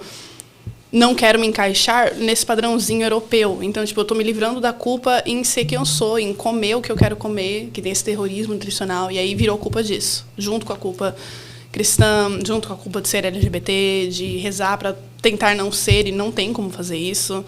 Então, uma referência pra música foi o Carlos Piloto. Também. A música já estava pronta, eu só encaixei, depois falei, nossa, realmente encaixa. E aí, por último, veio a da Neurodivergência, que tem referências no clipe, inclusive, que é essa culpa de não se encaixar, que a gente tenta muito, que é o famoso mascarar, e aí eu percebi que eu passei minha vida inteira mascarando, e é engraçado que eu achava que todo mundo vivia assim. Até de shows, eu achava que, nossa, para todo mundo é insuportável estar em shows. Para todo mundo, as pessoas precisam se forçar a socializar, se forçar a isso. Para mim sempre foi. Minha querida mãe, eu vou expor ela. Minha mãe é igualzinha a eu. Igualzinha. E é engraçado que eu chegava para ela e falava, mãe, eu acho que eu não sou normal, porque eu ajo assim, eu penso isso. E minha mãe olhava e falava, aquele meme do Chico Bento, que eu rio muito com ela, que ela fala, normal, tudo isso é normal. Só que ela também é. E aí ela não reparava. E era coisa, tipo, de estar as duas, a gente ir num evento, tipo, final de ano é insuportável pra gente. A gente vai no evento, aí depois fica as duas exaustas, com febre, a gente passa o final de semana dormindo, não consegue levantar pra nada.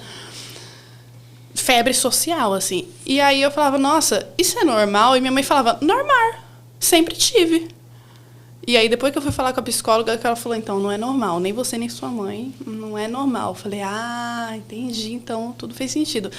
E aí eu comecei a perceber que nem todo mundo fica exausto com coisas que eu fico exausta. Nem todo mundo surta, assim. E aí veio a questão do show, que eu falei, gente, não vou. Eu sei que tem gente que gosta. Se quiser levantar, fazer muvuca, seja feliz, levante, faça muvuca, dance, se esfregue com outros corpos suados. Eu sei que muita gente não quer. Então, eu quero deixar ali livre, porque é uma coisa que existe. É uma coisa que a gente não pensa. Eu não pensava. Eu ficava exausta, eu não pensava nisso. Até eu perceber o que é.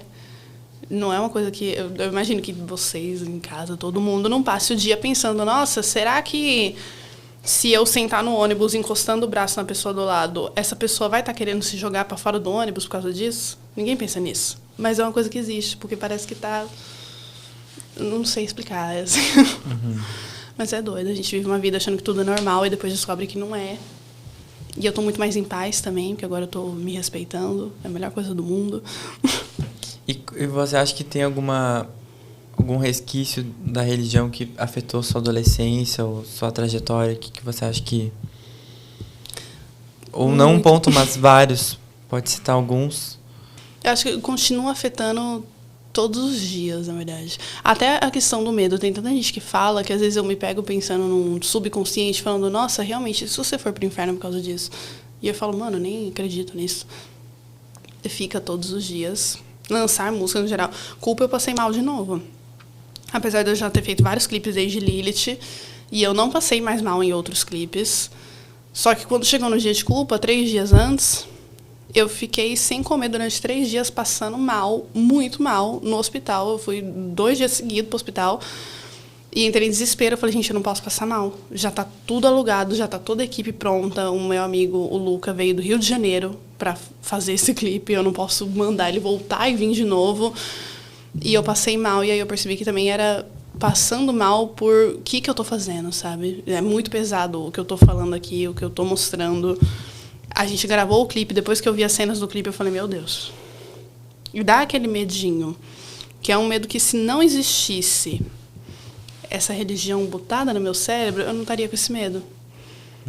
Fica um resquíciozinho. As suas primeiras experiências, assim, digamos assim, desviadas, assim, como é que foi? Tipo, você era privado de algumas coisas antes e depois começou a se permitir, talvez mentalmente. Foi se soltando aos poucos ou foi de uma forma, de uma hora para outra? Acho que foi aos poucos. Foi na vida, assim.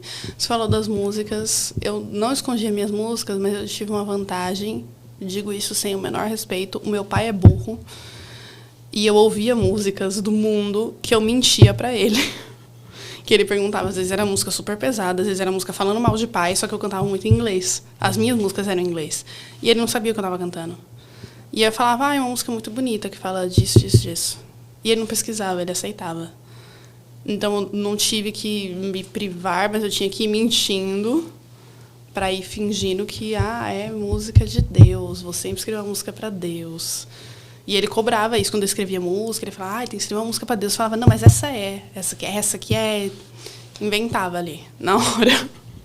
Sim. E aí eu acho que foi, naturalmente eu fui saindo. E aí a coisa da neurodivergência me ajudou muito também, porque eu sempre questionei muito tudo que dizem que, neurodivergente não respeitam autoridades.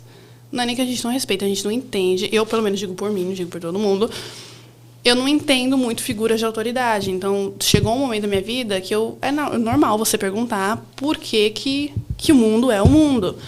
E meu pai não deixava questionar. Ele falava, chegou. Cala a boca, não vai mais falar sobre isso. Até porque ele não sabia responder. E aí eu já começava a questionar ele. E aí já começaram brigas. E aí foi todo... Foi gradual, mas foi, tipo, sempre acontecia. É raro, mas acontece sempre. Sim. E no ambiente religioso, assim, a sua família sempre respeitou, tipo assim, sempre ouviu totalmente o que o pastor falava? Ou tinha uma figura de controle, de autoridade? O meu pai, que influência? Ele era essa figura? Minha mãe não, novamente, mas meu pai muito. Sempre ouviu, sempre a igreja em primeiro lugar. Inclusive, aconteceu um episódio também, foi grandes gotas d'água, né, que foi o final da igreja para mim. Já estava separado e eu tenho um problema que eu tenho alergias aleatórias, que às vezes eu tô com muita alergia, às vezes eu simplesmente não tenho alergia. Mas é uma coisa que, assim, meu pai já sabia disso, eu já, pequenininha, fui parar na UTI por causa de alergia, e aí passei muitos anos da minha vida sem. Só que aí um dia eu estava na escola com muita alergia, muito mal, e aí eu fui para a enfermaria, e aí a enfermeira ligou. Eu falei, não liga pra minha mãe, porque eu sabia que era dia de reunião, que ela não tinha como sair, ela tava lá na PQP, eu falei, nem liga pra minha mãe, ela não pode vir, realmente, liga pro meu pai, apesar dele estarem separados, ele tem como vir. Ela ligou pro meu pai, a enfermeira ficou doida da vida, ela odiou o meu pai, porque ela desligou, ela falou, querida, eu vou ligar pra sua mãe, seu pai não pode vir. Aí depois eu ouvi ela reclamando com a enfermeira, falando, como assim ele falou isso, que não pode vir, que não sei o que lá, falou que ela tá fingindo que é frescura. E a enfermeira vendo que eu tava mal, tipo, fechando, com cor de cara, garganta fechando, tudo acontecendo. E meu pai falando, não, ela se vira. E ele falou isso por quê? Hoje eu tenho coisa pra fazer na igreja. Não era nem culto, ele ia ajudar a preparar pro culto do dia seguinte. E ele falou, hoje eu tenho coisa pra fazer, não posso ir. Aí ele ligou pra minha mãe, e minha mãe falou, só um minuto. Ela ligou pro meu pai, brigou com meu pai, ele foi. Só que aí ele foi brigando comigo o caminho inteiro. Ele me buscou na escola e foi brigando comigo o caminho inteiro, falando, eu vou me atrasar pra igreja, porque eu tenho coisa para fazer na igreja, e não sei o que lá. E eu falei, pai, eu estou passando mal. Eu precisaria estar indo para o hospital. Ele não me levou para o hospital, ele me levou para casa. E, tipo, se vira em casa. E ele falando, não, é a igreja em primeiro lugar. Caralho. E ele sempre pensou isso. Tudo é, preciso de tal coisa. Que pena, não tenho dinheiro, porque a igreja está precisando de outra coisa. E aí ele ia ajudar a igreja, ele ia pagar a igreja, ele montava coisa para a igreja. Mas para a família ele não podia fazer nada. E sempre foi assim. E como que ele lida agora com as suas músicas, com a sua... Você não tem contato? Não tenho o menor contato. Eu te entendo porque eu também não tenho contato com meu pai. No fundo do meu coração eu sei como ele lida, porque na cabeça dele a minha mãe é uma grande vilã que manipula os filhos. Mal sempre sabe ele que é o contrário. Ele sempre falou isso. Quando eu comecei a questionar meu pai, ele falava, porque você, Denise, você fica falando tal coisa pros meus filhos, para não sei o que lá. Ele achava que era ela. E minha mãe ficava tipo, Mona, eu não falei nada. E não falava mesmo, era eu e meu irmão que questionava. E a gente começou a falar com a nossa mãe, e era a gente que ia envenenando a cabecinha de nossa mãe, porque ela realmente não falava nada. Então, na cabeça dele, e ele nunca mudou essa opinião. Eu tenho certeza que se ele ouve, ele deve ouvir, deve falar, é Denise que está mandando minha filha falar essas coisas. O que eu acho até um desrespeito, ele tirar os créditos da minha criatividade, da minha arte, de achar que é Denise que está falando. É eu que estou falando. Então, a sua mãe é super apoiadora em tudo que tu faz. Ela é super apoiadora e é super vilã também, super dependendo vilã também. De quem estiver olhando.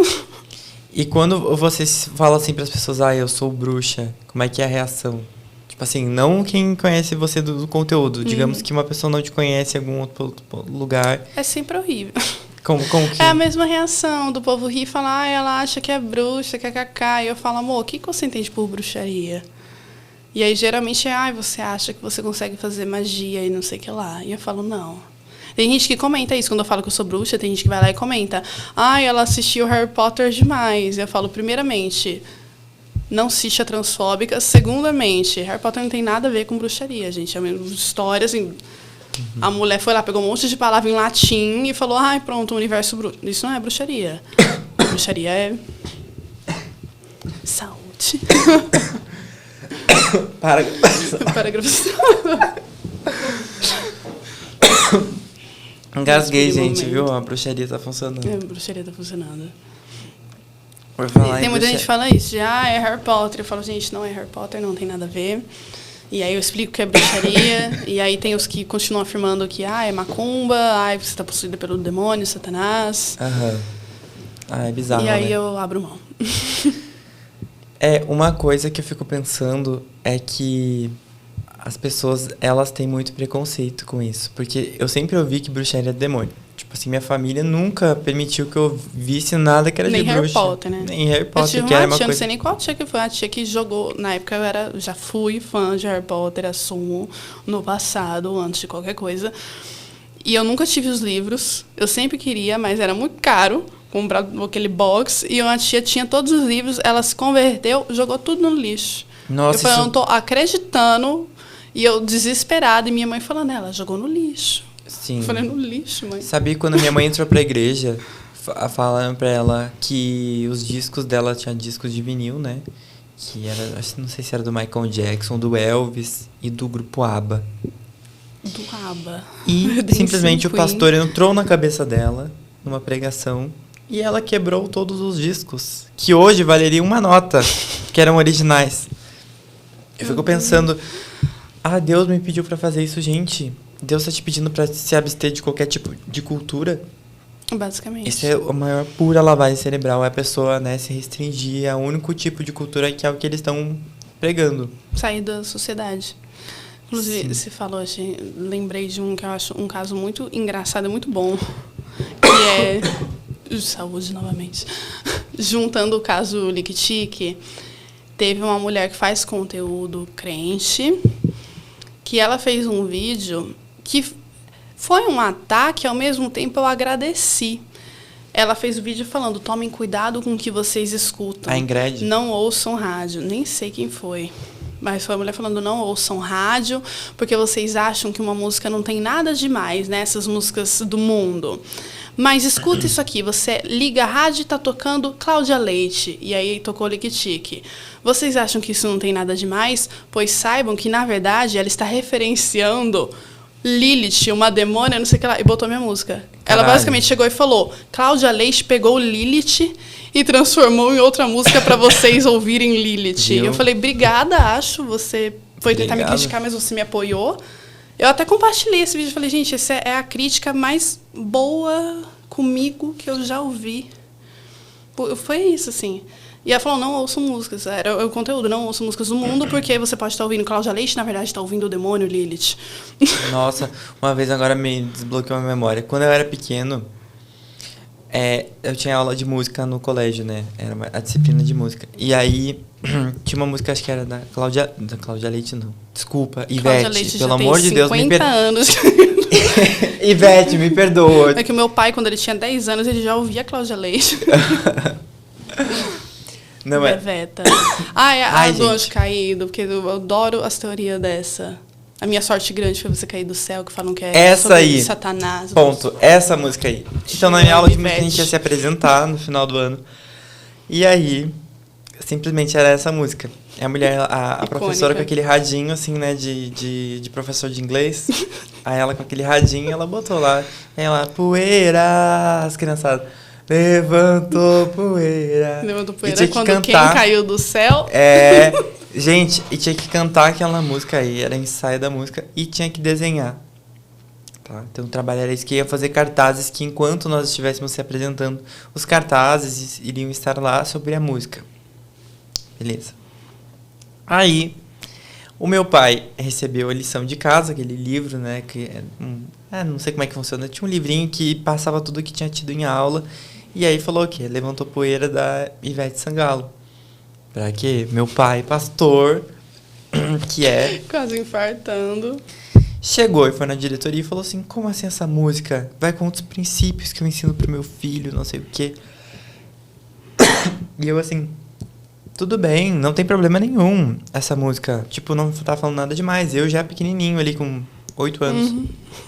Já falei que não tinha nada a ver. E falei, todo mundo vai cantar, só eu vou ficar de fora da apresentação. Ele não queria que eu ficasse de fora da apresentação. A professora falou, tá, então ele não se apresenta no final do ano, né?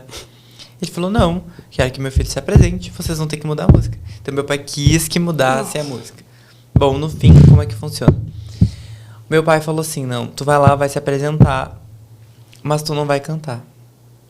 Aí vai ficar lá no palco com todas as crianças, só de boquinha fechada, não canta pra não atrair espíritos malignos, né? Mas ele e a professora brigaram muito. E na parte do cartaz, quando eu tinha que fazer o cartaz, ele me falou tanto sobre demônios, sobre que Lúcifer caiu do céu, sobre coisa. E aí todos os cartazes de todos os amiguinhos eram todos lindos, brincadeiras, brincando com a mãe. O meu cartaz era demônios, o inferno todo vermelho e preto. Que bacana. A gente volta com o macabro, os símbolos. Sim, e eu fiz o meu cartaz assim. E a professora falou assim, eu não vou colocar isso lá. Tu tá fazendo isso por quê? Isso, eu falei você assim... tá passando bem? Ela falou assim, é porque é isso que eu entendo da música, professora. Tipo... E eu afrontando ela também, né?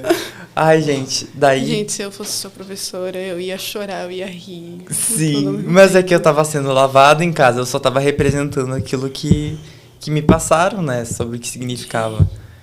Sim. Eu tô tendo que desconverter um monte de criança na internet, que chegam crianças falando, Bia, eu gosto muito de você, mas minha mãe não deixa eu te ouvir, porque ela diz que você é satanista. E pipipipopopó. E aí eu respiro fundo, eu falo, eu sou uma criança, vamos lá. E aí começa a responder. Eu teve uma que eu já falei, que eu tô tomando esse approach. Eu não sei essa palavra em português, meu Deus, que vergonha, tô parecendo coach aqui. Essa abordagem de quando falam, minha mãe disse que Lilith é do demônio, então eu não posso te ouvir. Aí eu sempre falo, pergunta pra sua mãe o que ela acha de Afrodite. Ela não vai falar que é do demônio. Por mais que ela seja uma deusa pagã, não vai falar que é do demônio.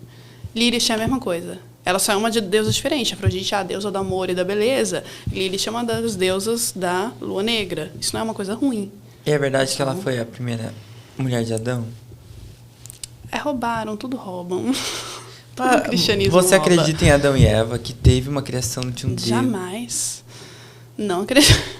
Ah, tá, porque eu fico pensando. Eu falo sobre gente que não entendeu. Que o povo falou, mas você tá falando que Lilith é do cristianismo quando você fala que você não é costela de Adão. Eu falei, não, gente, outra interpretação. Eu estou falando que eu não sou costela de Adão porque não é daí que veio. Mas eu fico pensando, da onde que veio a ideia de pegar um barro, formar um ser humano? Já veio de outras religiões pagãs, já tem esse conto do barro, ele já foi usado.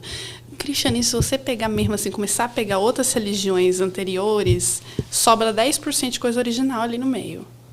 Todo respeito. Né? Por isso que é Jesus Cristo, que aí eles pegaram um grande filósofo, uma grande figura histórica, e aí falaram, agora Jesus é nosso. Sim, por isso que a Cláudia Leite realmente é uma cristã de verdade, porque ela tá só supostamente ela é cristã porque ela tá fazendo tudo que tá lá dentro do livro, copiando coisas de outros lugares. Eu cheguei a falar na música, eu falo, e eu fiquei até com medo de interpretarem mal, de falarem, ela tá falando que para ser mulher tem que gerar vida, não sei o que lá. Graças a Deus ninguém interpretou assim.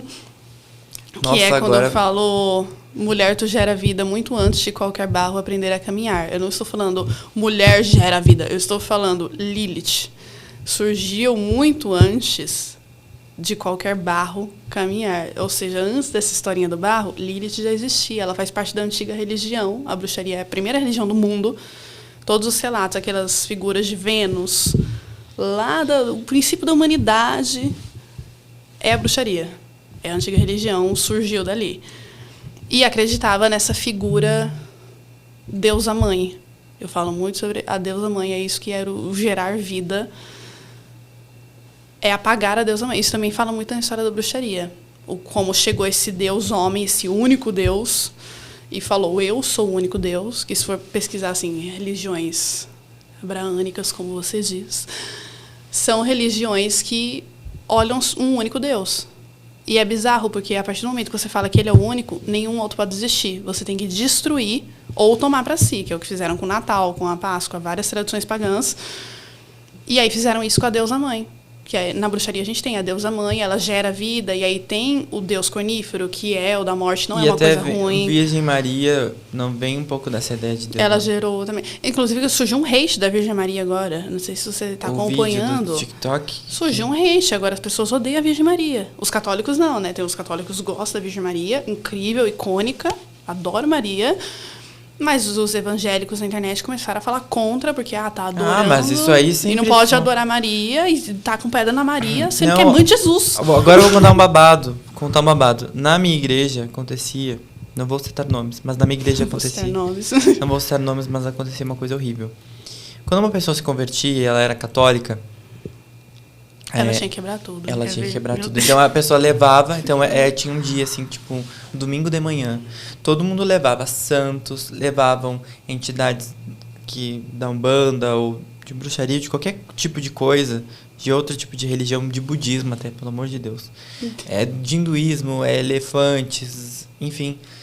Todo mundo levava essas coisas e ia lá o pastor e pegava um martelo e quebrava nos fundos da igreja. Tá? Então, um fundo da igreja, atrás assim, da igreja evangélica, era tudo cheio de... Aí tinha Iemanjá, tudo quebrado. E eu via isso acontecer muito. Durante toda a minha infância, eu fui vendo aquela imagem de sendo marretados santos na minha frente. Entende? Estilhaçados na minha frente. Então, é um significado muito forte, né, isso, porque... É realmente, tipo assim, eu tenho ódio de tudo que não é aquilo que eu acredito. E isso é fundamentalismo. O problema não é a pessoa ela ser cristã, o problema é ela acreditar que a única fé dela é a única forma de ver o mundo. Não existe outra possibilidade de enxergar as coisas, de interpretar. Tipo, eu sou ateu, agnóstico, mas eu super respeito quem pensa diferente ou quem tem uma espiritualidade diferente da minha. Eu entendo o ponto de vista dela. São pontos de vista. Se eu me colocar na posição dela, talvez eu acredite também no que ela está acreditando. Eu gosto de separar por cristão e crente. Exato. Porque crente, pra mim, é igual aquele vídeo. Tem preconceito? A crente. E parece que eu odeio tudo que é disso, mas eu não odeio de forma nenhuma. Inclusive, agora eu estou obcecada no sentido bom. Eu estou muito feliz vendo o padre Lancelotti. Eu sou fã dele. Eu não sei nem se ele quer ter fãs, mas eu sou fã dele. Porque ele é cristão, realmente. Ele faz coisas boas, ele está sendo atacado por ser cristão, por pessoas que se dizem cristãs. E aí tem essa coisa, eu tenho aquela famosa frase, eu tenho até amigos que são cristãos, mas eu tenho mesmo, eu converso muito sobre isso com eles, eu trabalho com pessoas que são cristãs e estão lá trabalhando, me ajudando a fazer o clipe de culpa. Porque elas entendem que eu não estou atacando, eu vou atacar toda essa fé e Jesus Cristo, muito pelo contrário. É toda essa hipocrisia, toda essa destruição, essa bizarrice, assim. Sim. Eu fico irritada com gente... Às vezes eu xingo, eu tenho certeza que um dia eu vou ser exposta por xingar pessoas nos comentários. E não me arrependo, porque tem gente que chega em vídeo que eu tô lá cantando Lilith. O comentário da pessoa não é, linda sua voz, que Deus te abençoe. Não é nesse sentido. É uma coisa... volta para Jesus. Ele é o único caminho, ele é a verdade. Que Deus te abençoe, não sei o que lá. Eu vejo que a pessoa está tentando converter, eu só vou lá e digito VNTC e envio o comentário. É isso aí. É ao contrário, VTNC. E sabe que é surreal, né? Agora vamos tocar um assunto bem importante. Você falou do padre, o Júlio Lancelotti. É o Júlio Lancelotti, icônico. Então, cara, estão querendo investigar ele, não sei pelo que. CPI não sei pelo que. Ele faz sabonete da comida pra pobre. Cara, faz sabonete pros moradores de rua, pelo amor de Deus. E tem pastores aí riquíssimos, que eu vou citar os nomes. André Valadão, Silas Malafaia, Edir Macedo. Esses caras todos aí são bilionários, tá? Porque são milionários naquilo que eles declaram, mas a igreja só nega imposto. Na verdade, a igreja nem paga imposto e tem coisas aí, laranjas e maracutaias, que eu sei que funcionam nesse meio, que eles têm muito mais dinheiro do que aparentam ter, tá? E esses caras não estão sendo investigados porque simplesmente a gente vive num país onde as igrejas evangélicas não ajudam em porra nenhuma, tá? As igrejas não fazem um trabalho social, a igreja evangélica não faz nada. Eu vivi dentro da igreja, era quase nada de trabalho social. Não ajudavam nada. Se vinha alguém pedir algum dinheiro na rua, ninguém fazia nada. Simplesmente isso. E, tipo assim, quando alguém se propõe a fazer alguma coisa beneficente, ajudar uma causa, é atacado por essas pessoas. Ele tá respondendo. Ele postou um charge que fizeram sobre ele de pessoas que se dizem cristãs falando, esse padre Lancelotti, não sei o que lá, cristão demais. A crítica é essa, que ele está agindo de acordo com Jesus Cristo. Sim. Ele postou até um outro, que era ele, Jesus, falando a quem é o ataque, tipo uma mira, assim, mirando nele, mirando em Jesus. Eu adoro que ele é um ícone, ele responde tudo, ele não deixa quieto, ele fala de volta. E é muito isso, o ataque está sendo agir assim como Jesus agiu. Exatamente. E aí que você falou, não investigam. Aí a gente traz a questão. Não investigam pelo mesmo motivo que a Miley nunca foi no show da Hannah Montana. Por que não investigam pessoas realmente corruptas? Por que a polícia não faz nada? Por quê? Por que os governadores... Muda, Brasil, muda. Exatamente. Tem bancada evangélica ainda. Bancada evangélica. E não existe bancada bruxa. Não existe. Vou falar, é intolerância, vocês não podem apagar, estão querendo apagar o cristianismo. Não é nada disso, gente. A gente falar que não deveria existir uma bancada evangélica, nada mais é do que relembrar que o país é laico. Você pode ser cristão na sua casa, na sua igreja. Agora, querer meter isso na política realmente é uma coisa que não tem condições. E aí que tá. A Desviado se posiciona a favor de taxar igrejas evangélicas. Para mim... Taxar tudo. Taxa tudo. Se é para taxar, né? Não ajudam nada, pelo amor de Deus. Que taxem mesmo esses pastores. Mas acho que não ia resolver nada, né? Porque taxar também, mas aí eles vão taxar o que eles quiserem. Mas aí vai ter uma prestação de contas muito maior. Talvez. Vai ter uma... Inclusive, acho até engraçado, curiosidade sobre igreja. Eu aprendi isso na história da arte. O quanto a igreja manipula, que é as arquiteturas de igrejas da Europa. Tem uma igreja, eu não lembro qual, eu preciso relembrar o nome dela, mas tem uma igreja que você chega... Ai, babá. Agora a gente vai falar sobre isso. Tem uma igreja que a gente chega em um certo local e para olhar para cima, para ver a imagem de Jesus, o chão é levemente torto, que você não percebe, mas ele é para você olhar e desmaiar, você cai, porque a física funciona assim, e aí eles falam que é o poder de Jesus. E é isso que eles fazem no Brasil, eles deixam tudo igrejas caríssimas, belíssimas, para você sentir que é Jesus, mas na verdade é só um monte de gente rica. É bem isso. Ganhando mais dinheiro e vivendo de maneira rica. É isso aí. Gente, estamos encerrando o nosso podcast. Muito obrigado pela sua participação. Quero que vocês sigam ela em todas as redes sociais, vai estar aí embaixo. TikTok, Instagram. Entrem na descrição aí, sigam a Bia. Sigam também a Desviados, né, que é a nossa causa. Temos a nossa página de memes também. Me sigam também, @BetoelZ, para conhecer meu trabalho. Mas agora vamos falar sobre a Desviados. Esse podcast e a nossa causa só existe por conta das doações de vocês, né? Então a gente tem a nossa causa aí, o Movimento Desviados. Pode passar lá para baixo, bem lá vai passando. Então, nosso manifesto aí dos Desviados é o quê? É oposição ao fundamentalismo religioso, a gente luta pela liberdade sexual de gênero, a gente valoriza o saber científico, combatemos o charlatanismo, utilizamos a arte como forma de protesto e a gente incentiva aí o senso da comunidade. Vocês podem apoiar nossa causa, tá? Pelo site desviados.com ou também pelo nosso Apoia-se. Então, lá vocês podem conhecer mais, a gente descreve tudo que a gente faz, todo o nosso movimento, como que funciona a nossa causa. E como é que funciona as doações, tá? Então, como que funciona?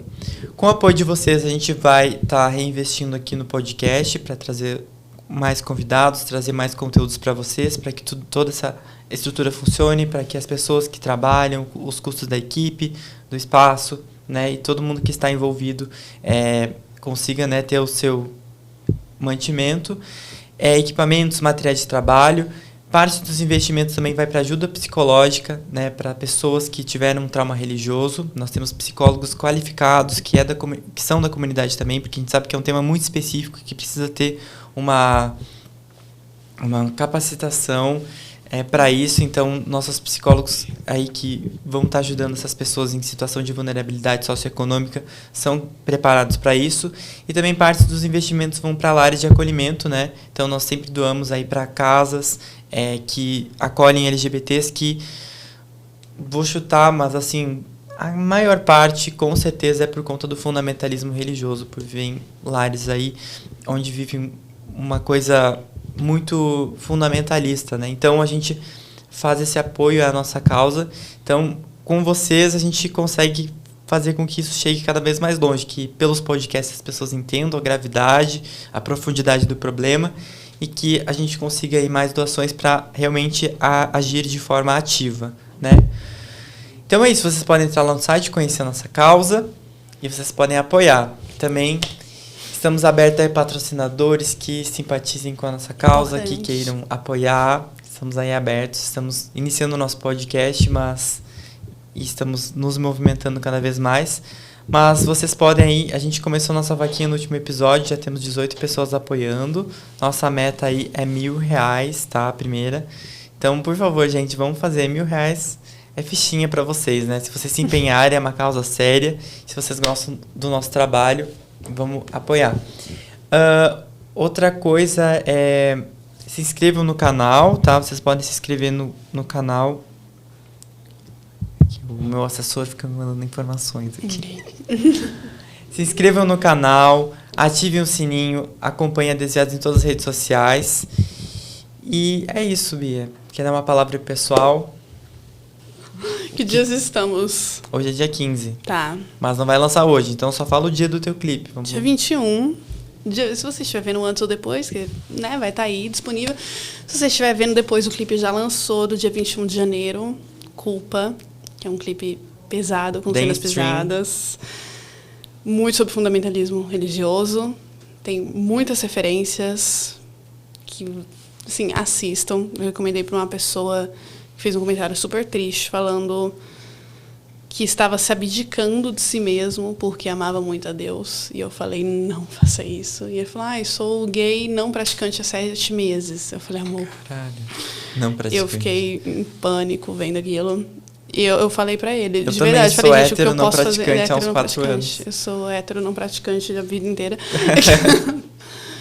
Mas eu falei pra ele, porque o jeito que a gente tem é a arte, né? Eu adoraria falar que eu vou militar com armas. Não, a arte muda muita coisa. Então é isso que eu tô fazendo e vou continuar fazendo. Culpa não é a primeira, não é a última música que eu vou fazer sobre isso. Mesmo que xinguem, que tudo, é a nossa maneira de lutar e mudar vidas. Às vezes uma música pode plantar uma sementinha gigantesca. A pessoa foi ouvir, inclusive, Culpa, e ele falou, gente, estou pensando sobre. E quem sabe, né, a gente ajudou a desviar. Trazer conscientização através da arte, é isso aí, é protesto. Isso. Gente, muito obrigado, se inscrevam no canal, se inscrevam também no canal da Bia e vamos fazer aí, conto com vocês pra gente fazer o episódio.